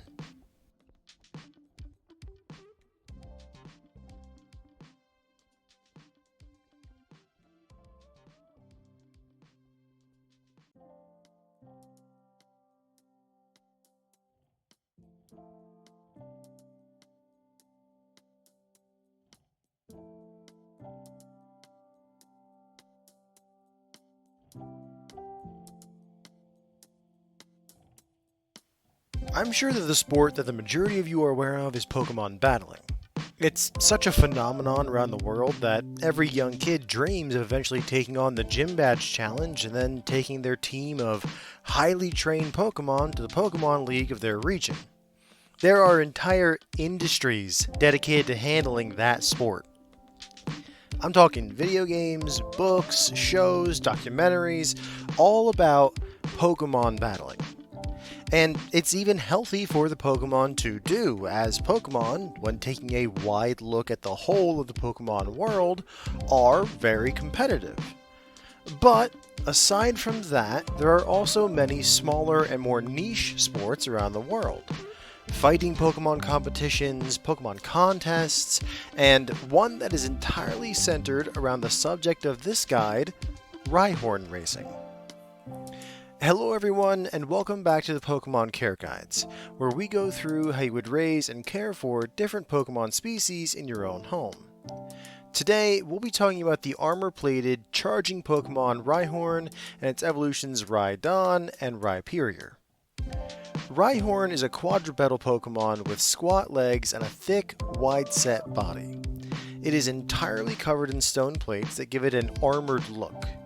Its head is triangular in shape, with a horn over its nose which is used to crash its way through any obstacle in its way. Its eyes are small relatively for its body and placed more forward on its head, and there is a ridge that runs along its spine that sticks up in the air.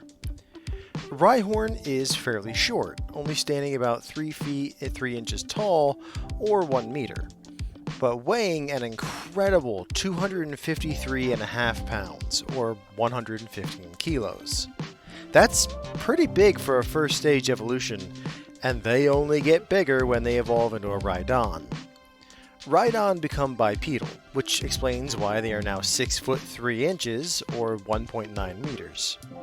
Interestingly enough though, they don't get too much heavier, now only being 264.5 pounds, or 120 kilos.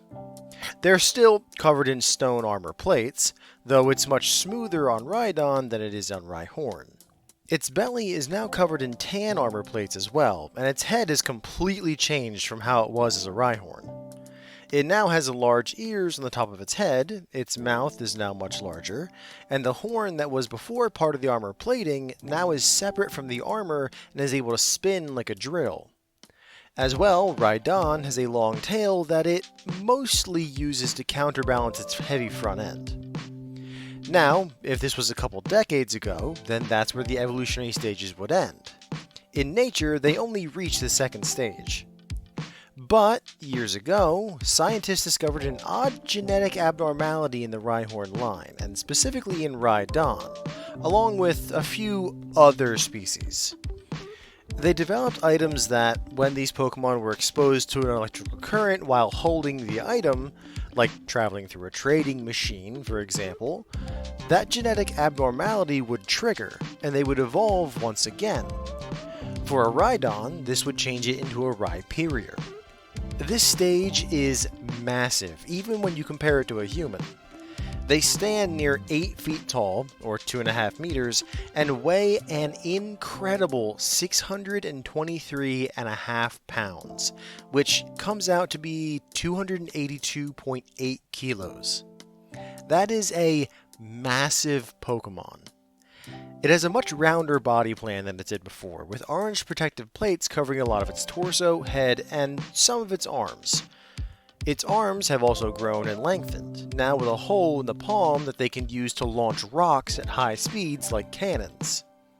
Its tail also now ends in a large rock-like club, and it now has a smaller horn behind the large central one on its head. Overall, Rhyperior is a massive change to the Pokemon, and that can come with massive requirements to be housed securely. So, let's get into the guide and find out if these Pokemon could possibly be the perfect Pokemon partners for you. Enclosure. These Pokemon have essentially 2 speeds. Grazing, which is a slow walk while they eat the grass around their enclosure, and a charge, which is exactly what it sounds like. They really don't have any in between. Well, at least the first 2 evolutions are like that. Rhyperior, with its smaller legs and heavier bulk, traded in its charging ability for ranged capabilities. It's still a big Pokemon though, and that means that the enclosure that you build for these need to give these Pokemon plenty of space to move and exist in. I couldn't find any hard specific dimensions for the walls of the enclosure, but there are good numbers for the square footage that you'll need. For a Rhyhorn, you're looking at 1,500 square feet, or 139.3 square meters. That is a massive space, especially just for one Pokemon. But you have to remember that a big part of Rhyhorn's biology is having that ability to run and work their body. Without that, if you put them in an enclosure that's too small for them, then they could end up either not getting the movement they need, leading to a more sedentary and heavier lifestyle, or, in the worst case scenario, it could end up leading to developmental issues if the Pokemon can't get the right amount of exercise. So, even though the enclosure for the smallest of this line takes up more room than the average house or apartment, it's what's needed for them. Thankfully, its evolution Rhydon traded in the quadrupedal form for a bipedal one. This allows it to get more height and thus use its front limbs as hands, but it also means that its charging speed is now lowered. With the lower charging speed, with the bigger size, Rhydon gets an enclosure that is half again as big as its previous evolution, now needing 2,250 square feet, or 209 square meters. And that expands once again once you get to the final evolution of Rhyperior. This follows all the same rules as from Rhyhorn to Rhydon. Like we said, it's lost a lot of its charging speed in exchange for the ranged abilities, but it gets much bigger in size as well. Its enclosure only gets bigger by another 500 square feet, bringing the grand total to 2,750 square feet, or 255.4 square meters. In total, a truly massive space that I really don't think that a lot of people will have just lying around just for one Pokemon. And that is just the outdoor enclosure. But we'll get to the indoor enclosure once we finish up with the outdoor part. As for the composition of the outdoor area, let's start with the walls. You want to make sure that the walls are made out of strong and thick concrete, or those large stone blocks that you can set into place and interlock with one another. The walls will need to be at least 6 feet high, though the recommended height for their later evolutions are about 8 feet. That way they have the height and weight to resist things like Rhyperior taking a shot at them. The only difference anywhere in the wall is going to be the gate that you use to enter and leave the enclosure. Due to the immense strength of these Pokemon and their propensity to charge into things, the gate is going to need to be made out of thick, reinforced steel, with multiple locks and reinforcements that'll prevent the Pokemon from just demolishing it. Normally, you wouldn't have to go to these kinds of extremes, but unfortunately, these Pokemon, especially Rhyhorn, aren't the brightest tadbulbs in the bunch, so they will at some point slam into the gate at full force, even if they don't mean to. Inside of the enclosure, the majority of the space is going to be open space, allowing for your Pokemon to move and run around the enclosure without too many obstructions. One of the major things that you are going to have to install for them, though, is a mud wallow spot. Since these Pokemon are so large and covered in stone plates, there's a very real chance of them overheating if left in direct sunlight or warm temperatures. But you can't give them a pool of water like you would for other Pokemon, as thanks to their extreme weakness and aversion to water, they would avoid it at all costs. If you provide them with a cool mud wallow to soak in, then they'll use that to avoid the heat. It doesn't need to be too deep, only a few feet at the deepest point for your Pokemon to be able to lay down in. Just be careful if you live in a region that gets cold at any point during the year. When the temperature gets low enough, then the mud will get cold and might even freeze, representing a slipping danger for your Pokemon. Actually, now that I'm talking about it, ice is a very big problem for these Pokemon in general, as if they slip while charging or moving, then they may end up hurting themselves. It's not likely, thanks to how sturdy they are, but it has been known to happen, so do be aware of that if freezing is a concern where you live. Thanks to their ground typing and the fact that these Pokemon do best in places that are either warm or at least temperature controlled, they don't do well in the cold, as I just mentioned. If you live in a place that routinely gets below 40 degrees Fahrenheit, or 4.4 degrees Celsius, then you should provide your Pokemon with an indoor enclosure that it can use to escape the elements. This space can be, thankfully, smaller than the full enclosure, only need to be 100 square feet, 150 square feet, and 200 square feet for Rhyhorn, Rhydon, and Rhyperior respectively. That's 9.2 square meters, 13.9 square meters, and 18.5 square meters, respectively. The inside of this should obviously be heated to keep the Pokemon comfortable, and should have some sort of substrate to avoid them sleeping on the hard concrete floor. The substrate can be either hay, wood shavings, or even rubber matting, and a drain should also be installed on the floor to make cleaning easier and assist with any accidents that your Pokemon experience. Keep in mind that this is not designed to be a permanent housing for these Pokemon. So long as the temperature is above freezing, then they should be let out into the wider enclosure for at least an hour or so a couple times a day under your supervision. If you live in an area that is certainly 100% going to be getting below freezing for at least part of the year, then you should be building an indoor enclosure instead of an outdoor enclosure to help these Pokemon avoid the harsh cold. As for other Pokemon that can be housed with them, there really aren't that many. They don't even do well with each other. Males will always be territorial towards each other, no matter how large you make the enclosure, and they don't even do well with females outside of peak mating season. The only way that you can keep multiples of this line together with each other at once is if all of them are female, and even then, it's only in very large enclosures that cover dozens of acres. They get very territorial, and will start to fight and ram with each other over and over again in an effort to drive away the competition. It can easily lead to injury or worse, so it is highly not recommended. And take that idea and then expand it out to every other kind of Pokemon. And you get how these are Pokemon that you're just better off keeping by themselves. Availability. This is another weird one.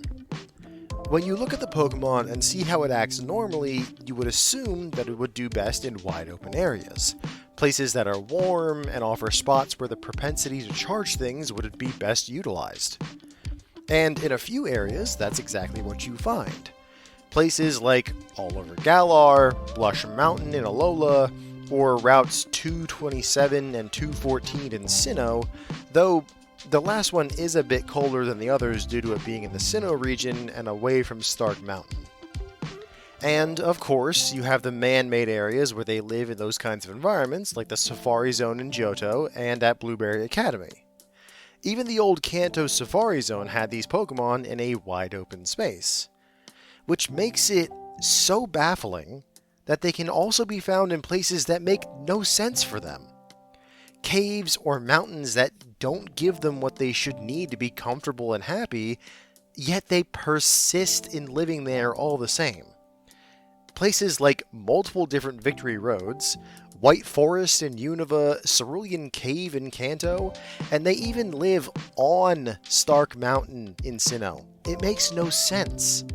I even asked Dan and Bex about it, and they couldn't think of a reason for it. The best guess that they had was that they had been deliberately introduced to those areas, like with the Safari Zone, to give the trainers that go there a bit more of a challenge. Though, I guess that really only holds up for the Victory Roads? The others... yeah, we have no idea. But if you manage to get to these areas, and are willing to brave the places that these Pokemon call home, then you shouldn't have too much problem finding one. They aren't the most common Pokemon, you'll certainly still have to do a bit of searching for them, but it shouldn't take you too long to find one. The one exception to that is Rhyperior. Thanks to the artificial method that's used to get that evolution, you won't find them in nature. It would take such a weird set of circumstances for that to happen that it's near impossible to find a Rhyperior in the wild. You might actually have better chances of finding one of the pseudo-legends than finding a wild Rhyperior. With the breeding scene, these Pokemon are somewhere in the middle of the availability scale.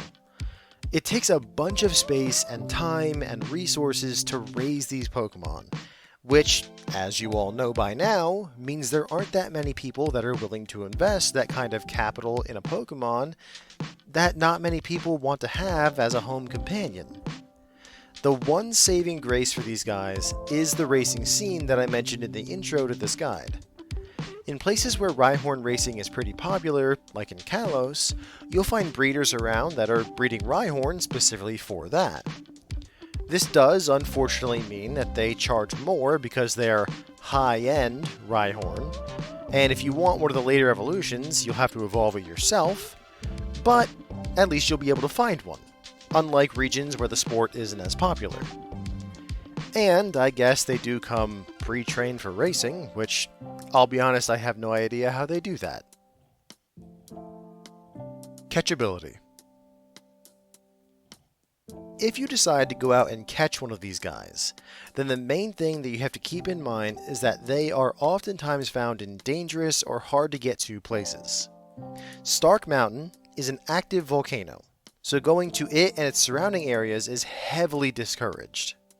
There are things like volcanic ash and pockets of poisonous gas that could easily cause you severe harm. And then, you can't even get to any of the victory roads without going through the entire gym badge challenge. And at that point, I'm assuming you have a full regulation team of 6 already. It would be a lot to go through just for you to get a Rhyhorn or a Rhydon. That's not to say that they aren't found in safer places, I'm just saying that you should be careful where you go. Your best and safest place to go would be the Johto Safari Zone. It's heavily regulated, and the populations are curated so that the populations stay consistent and mainly of timid and calmer individuals. If you decide to go to one of the other, more wild places, then be sure to keep your head on a swivel. If these Pokemon spot you before you spot them, then you could easily be surprised by a charging rock Pokemon. As well, be sure to bring along a Pokemon of your own to protect yourself. Water and grass types would be the best, as the Rhyhorn line are very weak to them, but anything strong enough to handle these Pokemon should work. If you do get in a position to throw a ball at them, your best bet is to go for broke from the beginning and use an Ultra Ball. Or a quick ball if you manage to get the drop on them. Care. Food-wise, these Pokemon are actually fairly easy. Thanks to the digestive system, they eat the same thing as bovine and equine Pokemon. So you're looking at grazing off of hay and grass, supplemented with other things like fruits and veggies. Because these Pokemon are grazers, they'll munch a little bit through the day, so your best bet is to give them a full hay bale somewhere in their enclosure that they can just eat from whenever. You want to make sure that the bale is made of fresher hay, not the super dried out and tough straw, as the latter has no or very little nutritional value anymore. As well, make sure that it's free of things like mold or other pests. If the drying process isn't done correctly, then they can very easily become infested, and it could lead to your Pokemon becoming sick. Then, after you've secured a good supply of hay, you can give them supplemental fruits and veggies in either a dish, or, if you reach this level of training, by hand. For the supplemental stuff, you don't want to give them any more than a kilogram or 2, as it can mess with their digestion and lead to gastrointestinal problems farther down the road. Your Pokemon should eat the entirety of the hay bale in a couple days, but in case they don't, you'll need to get rid of any hay that's become damp or coated with anything like mud or waste. Moving on to training, like I said earlier, I don't know how to train a racing Rhyhorn. What I am going to do is give you basic training for these guys so they get used to you being around them and they can interact with you fairly well. But if you decide to try and hop on top of your Rhyhorn after just the training that I'm going to outline here, either it's going to think that you're playing with it, which might lead to you getting hurt, or it's going to think that you're attacking it and panic, at which point you are very likely to get hurt. If you want to get into Rhyhorn racing, then I highly recommend that you contact someone who is already in that sport and see if you can learn from them. For us, the main goals of our training are going to be getting used to your presence, allowing you to touch the Pokemon, and feeding the Pokemon out of your hand for certain food items. The beginning of the training is going to be fairly sketchy, especially if you get a Pokemon from the wild, as they won't be used to you and there is a good likelihood that they will try to charge you and drive you off. This is why it is highly recommended that you start with Rhyhorn, as Rhydon will not just try to charge you, but also swing on you with its new arms and massive tail. And Rhyperior might just start blasting away with its arm cannons. I know it seems semi-counterproductive because I said Rhyhorn was the fastest of them when they charged, but it's also the least dangerous of them if they catch up to you. To start, you're going to need a place where you and the Pokemon are in close proximity to each other, but that does not allow you to get smashed by a charge. To that end, you're going to need something called a chute, which, I'll be honest, looks like a torture device. It's a stand of a bunch of industrial metal welded together in such a way to hold the Pokemon still while people work with them. They're oftentimes used on farms for Pokemon such as Tauros. For our purposes, we're going to use it to start the acclimation process. If you can, coax the Pokemon into the chute using some food as encouragement. You could also use its Pokeball for this, in case it's being stubborn, but it's better to have the Pokemon enter the chute of its own accord so it's not startled or panicking so much when you close it in there.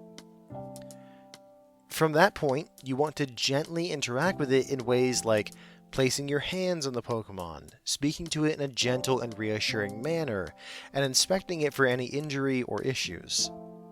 The entire time, you're going to be positively reinforcing this behavior, feeding the Pokemon treats and helping it form that association of you with good things.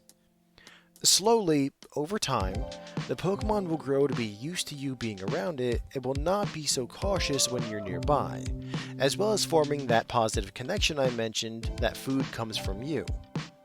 Mind you, this is going to take a lot longer with Rhyhorn than with the other evolutions, as it has a reputation for being not that smart, as well as having a strong stubborn streak in them.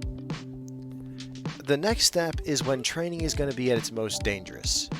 You really have to be certain that the acclimation has started to take hold in your Pokemon's mind, because if you try this next step early, then you can easily end up getting seriously hurt.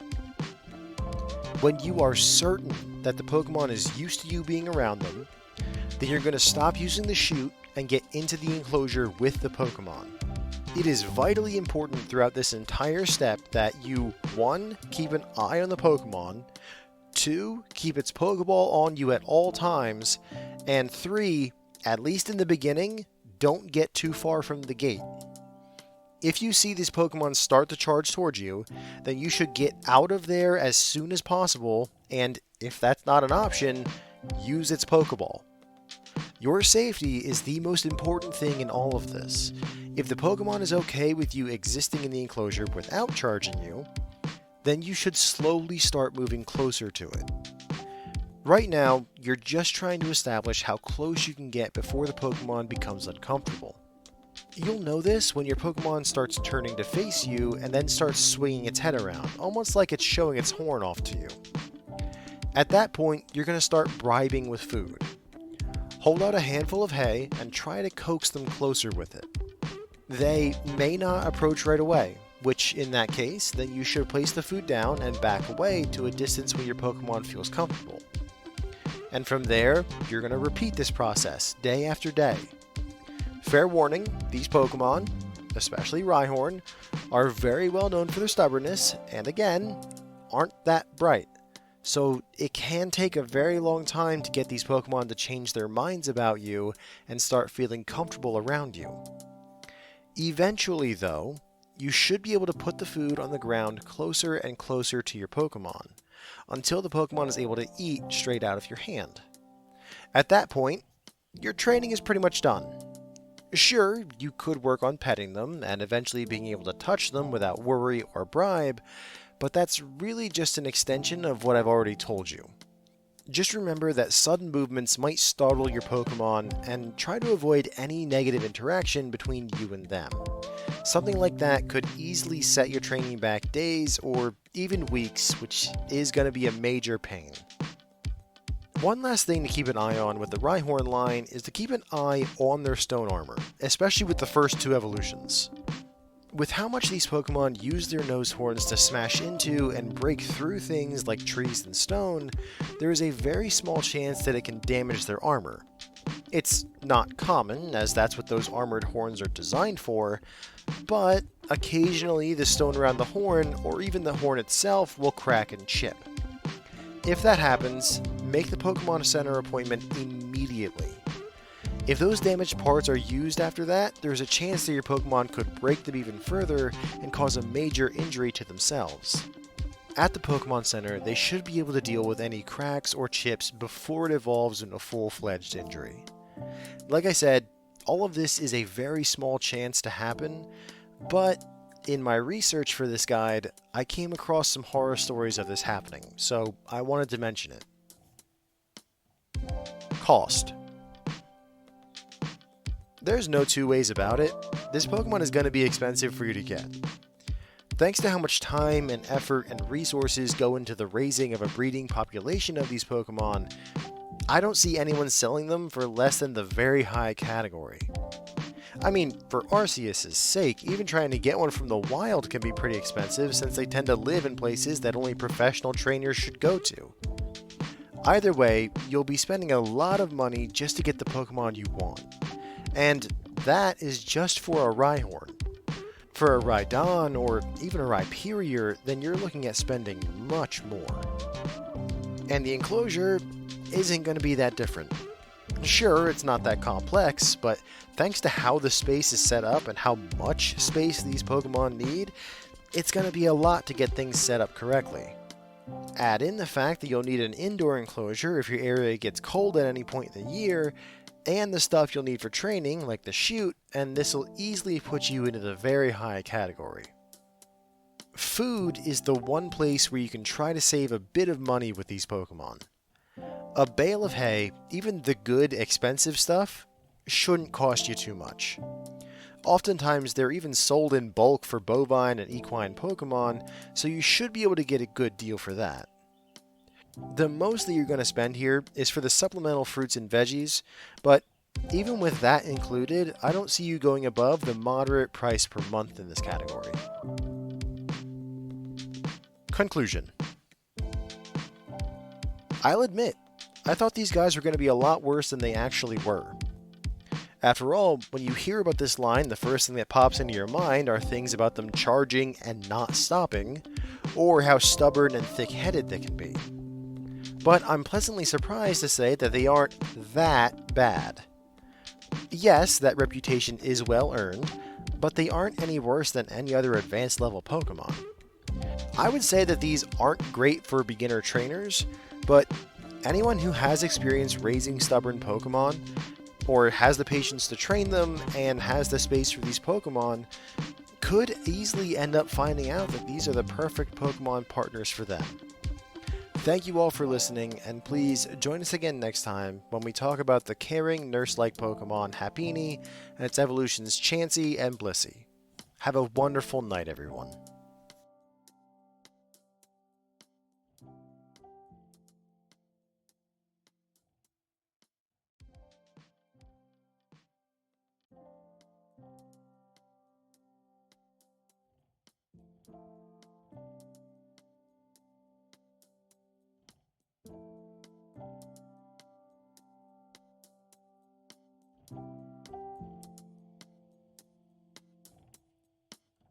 One of the most impressive things about our world is the incredible way that we've learned how to work together with Pokemon. We have things like Pokemon working in construction, Pokemon in sports, and, of course, the major part of society, Pokemon battling. It's an incredible form of symbiosis that we've developed with most of the creatures in this world. One of the most impressive ways that this happens, at least in my opinion, are the Pokemon that work around the world in healthcare. My first exposure to these kinds of Pokemon are, of course, Audino and the Unova Pokemon Centers, and we've talked in this series about how Drowsy Line is very heavily used for anesthesia. But whenever you think of Pokemon Centers in most of the places around the world, you think of one of the Pokemon from this evolutionary line. Hello everyone, and welcome back to the Pokemon Care Guides, where we go through how you would raise and care for different Pokemon species in your own home. Today, we'll be talking about the helpful, caring, egg Pokemon Happiny and its evolutions Chansey and Blissey. Happiny is a small Pokemon. Technically, I think it's classified as one of the handful of baby Pokemon, standing only 2 feet tall, 0.6 meters, and weighing an average of 54 pounds, 24.4 kilos. Pretty much the size of a toddler. If you're wondering what being a baby Pokemon entails, I do go more into detail of that in the Pikachu Care Guide when I first talk about Pichu, but in essence, a baby Pokemon is a Pokemon that comes about through some special circumstances through the breeding. And when they hatch, they have reduced capabilities when compared to other non-baby Pokemon at the same stage of life. Happiny is a Pokemon with a predominantly pink body, though it does come in two shades. The lower half of the Pokemon is the darker pink, with a pouch that runs completely around the entirety of its body. Its upper body is ovoid in shape, with what looks like a ponytail on the top of its head, complete with hairband-like growth and 3 bumps on its forehead. Lastly, its hands and feet are simply small nubs without any fingers or toes. I should also mention that Happiny have an instinctual drive to place anything that remotely looks like an egg into their pouch and carry it around.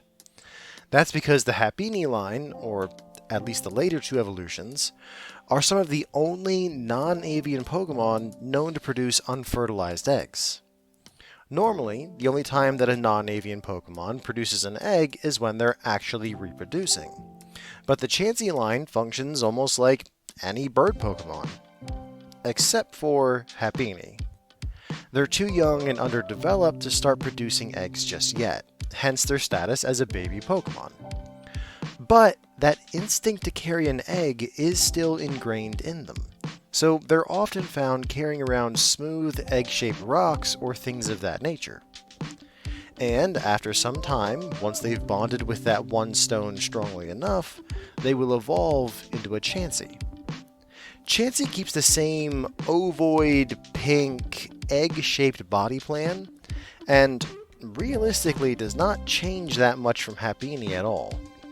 Its pouch is now smaller, only occupying its stomach area instead of its entire lower body. It also, instead of something that looks like a ponytail, now has 3 appendages on either side of its head, looking more like long hair. And aside from the tail that it now has, the last difference between it and its previous evolution is that it's just bigger, standing an average of 3 feet 7 inches, 1.1 meters, and weighing 76.3 pounds, or 34.6 kilos. And after a Chansey has had enough time to bond with a person or other Pokemon strongly enough, then it will evolve into a Blissey. Blissey's pink coloration is much darker than its previous evolutions, and its lower body past its waist is now white in color. Combine that with the almost feather-like protrusions coming off of its waist and its shoulders, and it almost looks like it has a dress on. Where on a Chansey the hair-like appendages on its head were straight, Blisseys are now pulled up closer to the head and more fluffy and curled. And the last major physical difference between it and its previous evolution is, of course, its size. Blissey now reaches the height of a short human, standing just under 5 feet tall, or 1.5 meters, and weighing about 103 pounds, which comes out to be 46.8 kilograms. Overall, this is a very biologically simple species, but that doesn't exactly mean that its care will be just as simple.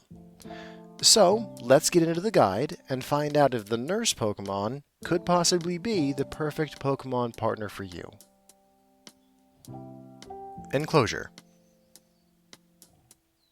Thanks to the gentle and caring nature of these Pokemon, as well as their long history of working with humans, the best enclosure for them is also the easiest.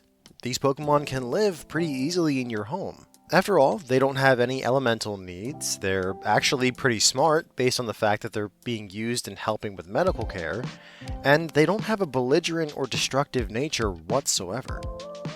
Accommodating them is really easy. That's not to mean they don't need anything at all, though. They will need space. Due to the rounded nature of these Pokemon, they tend to take up a lot more space than people do, so you'll have to make sure that there's room in your home for them by spacing out your furniture and making sure that your doorways are wide enough for them. As well, they'll need a bed that is large enough for them to sleep in. A twin-size bed would be just fine for all of the evolutions, though Happiny will need help getting into that bed. There are sets of small stairs that you can buy online that go alongside the beds for this exact reason, so you should be able to get them into the bed pretty easily. Only thing is that these Pokemon are very social Pokemon, so putting them in their own room, they don't like too much. Thanks to how empathetic and caring these Pokemon are, they like to be around people that they bond with. It'll be a matter of training them to get to the point where they aren't attached to you at the hip, but we can cover that later on in the care section. For now, I bring this up because without that training, you'll have to have them in the room with either you or someone else, like the kids, which they'll do fine with, thanks to their gentle disposition. Since these Pokemon are very much attuned to the positive energy of their surroundings, you should also be sure to decorate your house in positive ways. I already mentioned the open space needed for them, but you should be sure to have the house be very bright. Bright colors for the walls, lots of natural light, decent airflow, things that foster a positive outlook and open feelings. If your house is very dark, closed in, with little to no natural light, then a Happiny evolution Pokemon won't do well in your home. Not to say that that's bad. If you like that aesthetic, then you do you. Just consider a ghost-type Pokemon instead of a Happiny evolution. When it comes to Pokemon that can be housed with them, the main thing that you want to avoid is having them interact with anything that is overly aggressive.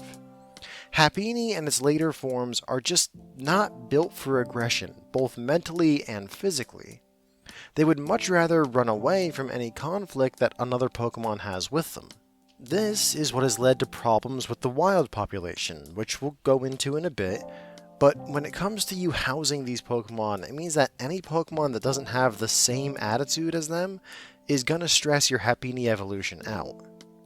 Territorial Pokemon like the Gible and Pinsir lines, competitive Pokemon like Charizard and the Tyrouge lines, and even just the ones that are toxic just through existence like the Grimer and Coughing lines, these are all bad ideas for interaction with your Happiny evolution. Really, since it's living in your home, the best companions are going to be other well-trained house Pokemon.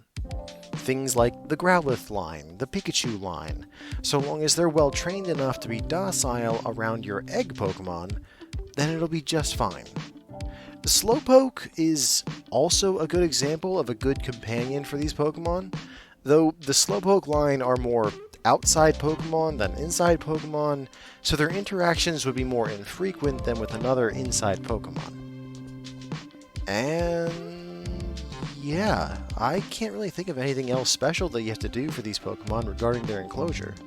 These guys are really simple when it comes to their housing needs.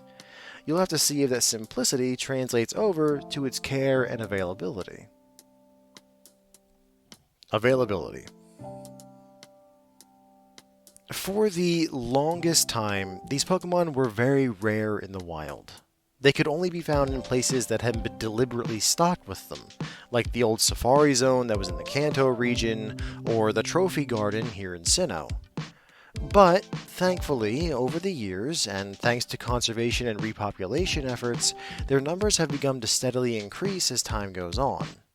They can now be found on routes 13 through 15 in Kanto, which may be due to the escaping of some individuals from the Safari Zone, as well as routes 209 and 210 in Sinnoh, and most commonly the Pony Plains in Alola, though they have been known to sporadically show up in other places across the islands. The most drastic change in their wild populations actually comes from Paldea and Galar, mainly the site of Isle of Armor. In these two spots, they have exploded in population, covering a large portion of the land. That's not to say they're common by any means, but you stand a much better chance of running into one of them there than you do anywhere else. And that is just for Chansey, the middle stage. Funny enough, the first and third stages are the rare ones. Happiny is rare due to the nature of its biology. Happiny, as I've said, is yet another baby Pokemon, just like Cleffa and Pichu that we've talked about before. And, just like those two Pokemon, the best way to get a Happiny from a Chansey isn't as simple as mating a Pokemon with a Chansey and letting the egg hatch. A Happiny will only be made when a Chansey is exposed to a special mix of incense herbs called a luck incense during the mating process. As you can imagine, this special blend of incense is rare in the wild, so often a Chansey mating will just result in another Chansey. And we in the breeding industry weren't able to figure it out until way after the evolutionary line was discovered. So, trying to get a Happiny in the wild is going to be much, much harder than a Chansey. And then, when we talk about Blissey, the third evolution, it's even more rare in the wild than Happiny. Mostly because Blissey is classified as a friendship evolution, where the Pokemon needs to form a strong bond through emotional connection with another creature that it triggers the evolution. The issue with that is that a wild Chansey is extremely shy, with everything. For a wild Chansey to form the necessary bond on its own like that is a very, very unlikely scenario. And so, that leads to Blissey rarely appearing in the wild. Luckily, these days, the breeder industry has picked up the slack when it comes to these Pokemon. Due to the species being all female, which I just realized I didn't mention before, so I'll get into that in a second, it makes it very easy to breed and increase the population of these Pokemon in a controlled setting. You see, I'm sure that plenty of you have heard that there doesn't have to be two Pokemon of the same species for them to breed. The breeding industry has classifications called egg types or egg groups, and when two Pokemon of the same egg group mate, then they will produce a member of the mother species, with genetic information from the father species that influences what moves and abilities the child will have. It's most often done by breeders that sell their Pokemon to the competitive scene. But for Chansey, where the entirety of the species is female, it's very easy to find breeders in their egg group that can mate with them and then produce either another Chansey or a Happiny. Combine that with their incredible ability to pop out eggs, and the breeders have done a wonderful job at just producing more of these Pokemon. To that end, getting a Happiny and a Chansey should be pretty easy. The only issue is that if you want a Blissey, then you'll have to do it the long way. Taking a Pokemon that evolves through friendship and then removing it from that bond can cause a lot of problems for the Pokemon afterward. If there's a breeder that's willing to sell you a Blissey without giving you the companion Pokemon, if it's even a Pokemon that they've formed a bond with, then that is a very sketchy breeder, and you should report them to the proper authorities for possible Pokemon mistreatment. I should also mention that with Happiny being a baby Pokemon, it's often better to keep the Pokemon with the mother until it evolves, as baby Pokemon often need something from the Pokemon around them. Happiny is one of the rare baby Pokemon that won't suffer from being separated from the mother, since it doesn't really get anything from a Chansey or a Blissey that it can't get from another creature, but it's still considered bad to separate them on principle, so if you do find a breeder that's willing to sell you a Happiny, then be aware that, while not harmful to the Pokemon itself, it's still a frowned upon practice. Catchability. If you decide you want to try and catch one of the rarer wild Pokemon from this line, then you better have plenty of patience. Not only is finding one in the wild hard, like I mentioned, these Pokemon are very shy. If they notice you coming near them, then they're going to bolt, and despite their egg-shaped body, they are surprisingly fast. You will need to either get the drop on them, or have a Pokemon that has some way to keep them nearby. The one exception to this is if you are a pretty good actor. These Pokemon have an instinctual need to help those that are wounded or hurt. Their eggs are well known to have some healing properties, and for anyone who they feel are decent people, they are willing to give you one of their eggs to recover with. If you're able to put on a good enough act of being hurt near these wild Pokemon, then they may come over to investigate and give you the chance to get closer to them. Of course, you're lying to them, and the instant you move to catch them, they're going to recognize that and flee. Even if you do manage to catch them at that point, it may not be worth it considering you'll be wounding the trust between you and your Pokemon on day one. Not an insurmountable hurdle to cover, but it's going to make bonding with them even harder than it already is. Just remember to always protect yourself first and foremost. Bring a Pokemon along to protect you. Even though the Happiny line aren't aggressive and they tend to flee instead of fight, they're not the only thing out there, and you could very easily end up running into something much more dangerous than a Chansey. And as for what Pokeballs to use for this line, Great Balls should be good enough for both Chansey and Blissey, and for the very rare Happiny that you'll find in the wild, a Pokeball should be plenty strong enough. Though, with their tendency to flee from you, the best one for this might just be the quick ball in all honesty. Care. Much like the Tyrouge line, the care for this line is going to start with adjusting your lifestyle in certain ways. Specifically, the Happini line is very good at sensing intentions and morality. Granted, morality is subjective, so I'm not exactly sure what causes these Pokemon to view one person as morally bad and another as morally good, but it seems that people that are kind, friendly, open-minded, and open-hearted are the kind of people that these Pokemon are drawn to.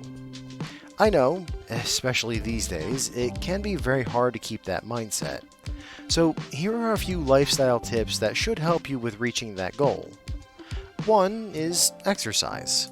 It has been proven that regular exercise does help to boost endorphins and thus helps with good mood and positivity. Going out for a run every other day, some calisthenics, and maybe a bit of gentle weightlifting can do wonders for your mental state. Another good practice to develop is having a good community of people around you. Whether that be family, or friends, or gaming buddies, or whatever you're able to find, having a group of people that you can reach out to and have healthy, genuine connections with has been proven to help people stave off a lot of the more negative feelings that can take root in the human mind. Though, I should give you some warnings, especially as an adult, forming that group can take time and effort and might even take a few false starts. My best advice is to focus on your hobbies and just branch out from there. And the last major thing that would help you form a positive attitude is therapy. I know there might be a natural aversion to therapy, especially if you feel like you don't have any issues that a therapist could help with, but just having someone that you can really open up with and help explore your own mind and past can help a lot with having this mindset. You may uncover things that you didn't know you were still grappling with or that are still affecting you.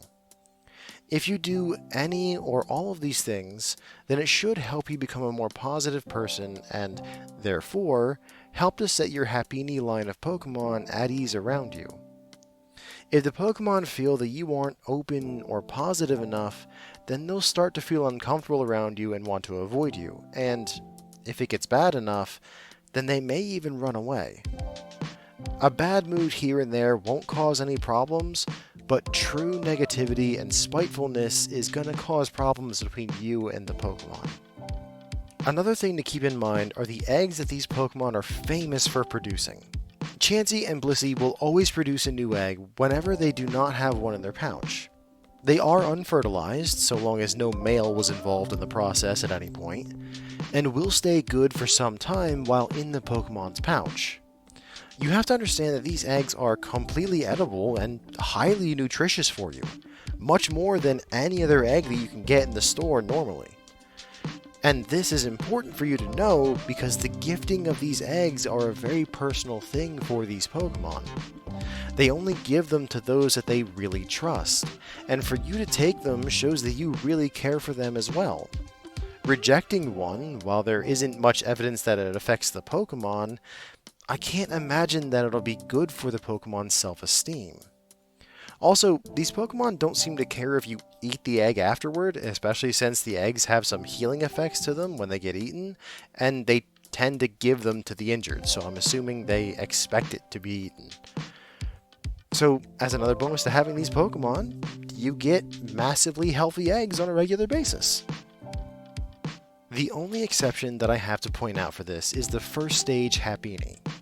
Being classified as a baby Pokemon, they aren't mature enough to produce eggs of their own yet. However, they do have that same maternal, caring instinct that the rest of these Pokemon have. To that end, they often find a roughly oval-shaped stone that they can carry around with them, simulating having an egg. Also, through bonding with a stone like this through a long enough period of time, this is how these Pokemon evolve into a Chansey. And finally, a Happini that has bonded with another Pokemon or person will often give their stone to that bonded creature in a form of friendship and care, much like how the later evolutions will give away eggs. As you can clearly tell, these stones are very important for the Pokemon, as without that stone, they can start to become anxious, nervous, and it can even progress to full-on depression should they go long enough without this need fulfilled. If you have a Happiny, then either you need to help it find a stone quickly after it arrives at your home, or preferably, have one ready that you can give to your Pokemon. Not only will this cover that need for your Pokemon, but it's also going to act as a wonderful beginning sign of friendship and trust between you and the Pokemon. Food-wise, these Pokemon are herbivores, and as such, feeding them can be very easy to handle. You want to give them a variety of leafy greens and fruits. Good examples are things like lettuce, cabbage, spinach, raspberries, apples, and watermelon. You want to lean more towards the veggies than the fruit, as the fruit can have a lot of sugars in them, and if you overfeed them, it can lead to your Pokemon getting a bit on the chunky side. I'd say that 3/4 of the food should be veggies, with the last quarter being made of a variety of fruits. Also, for the older evolutions, you want to dust their food with a calcium powder and a protein powder.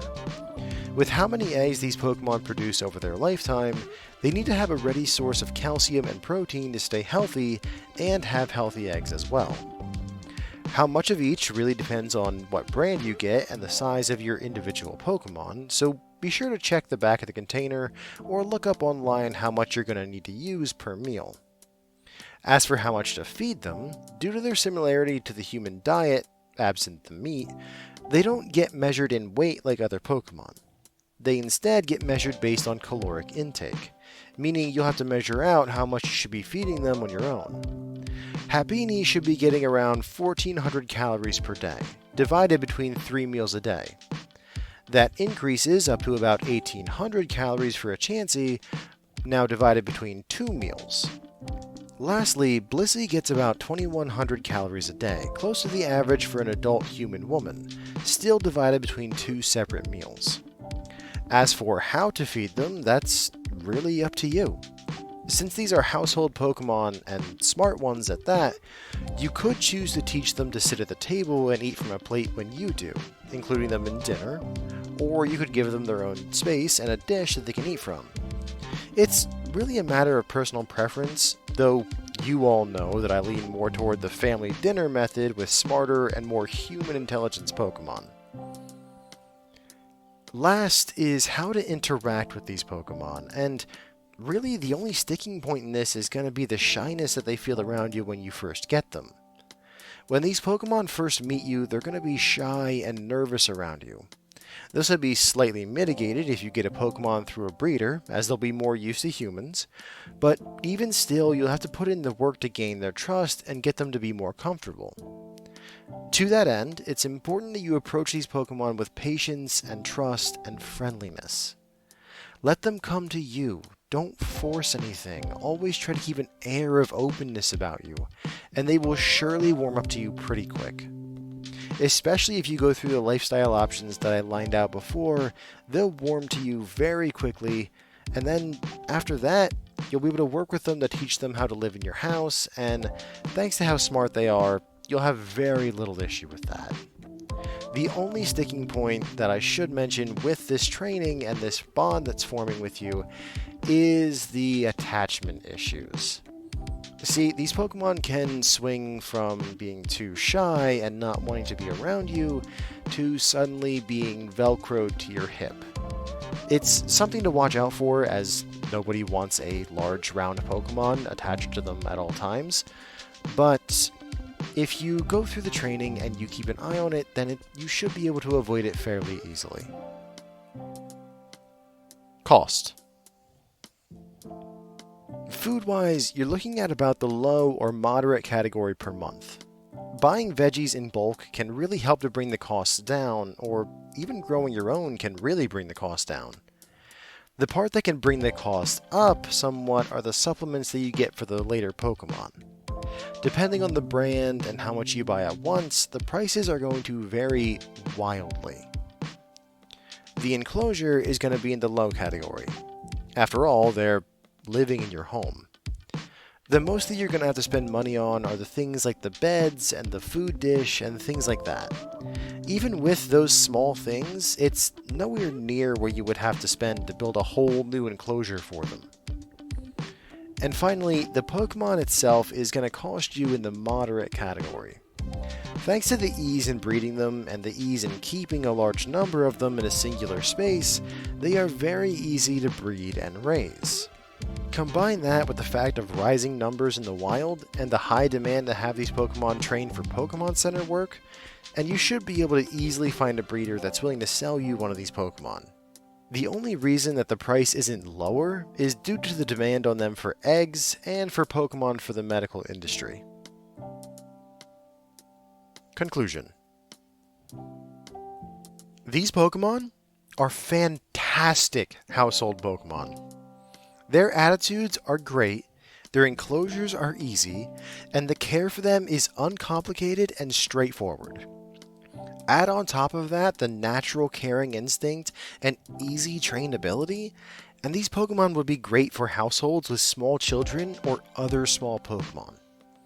If you have someone in your life looking for a friendly and easy Pokemon to have in their lives, or is a beginner wanting a Pokemon that's not common for people to have starting out, then the Happiny line are wonderful options, and you could very easily end up finding that they are the perfect Pokemon partners for you. Thank you all for listening, and please join us again next time when we talk about the vine ball of a Pokemon, Tangela, and its evolution Tangrowth. Have a wonderful night, everyone.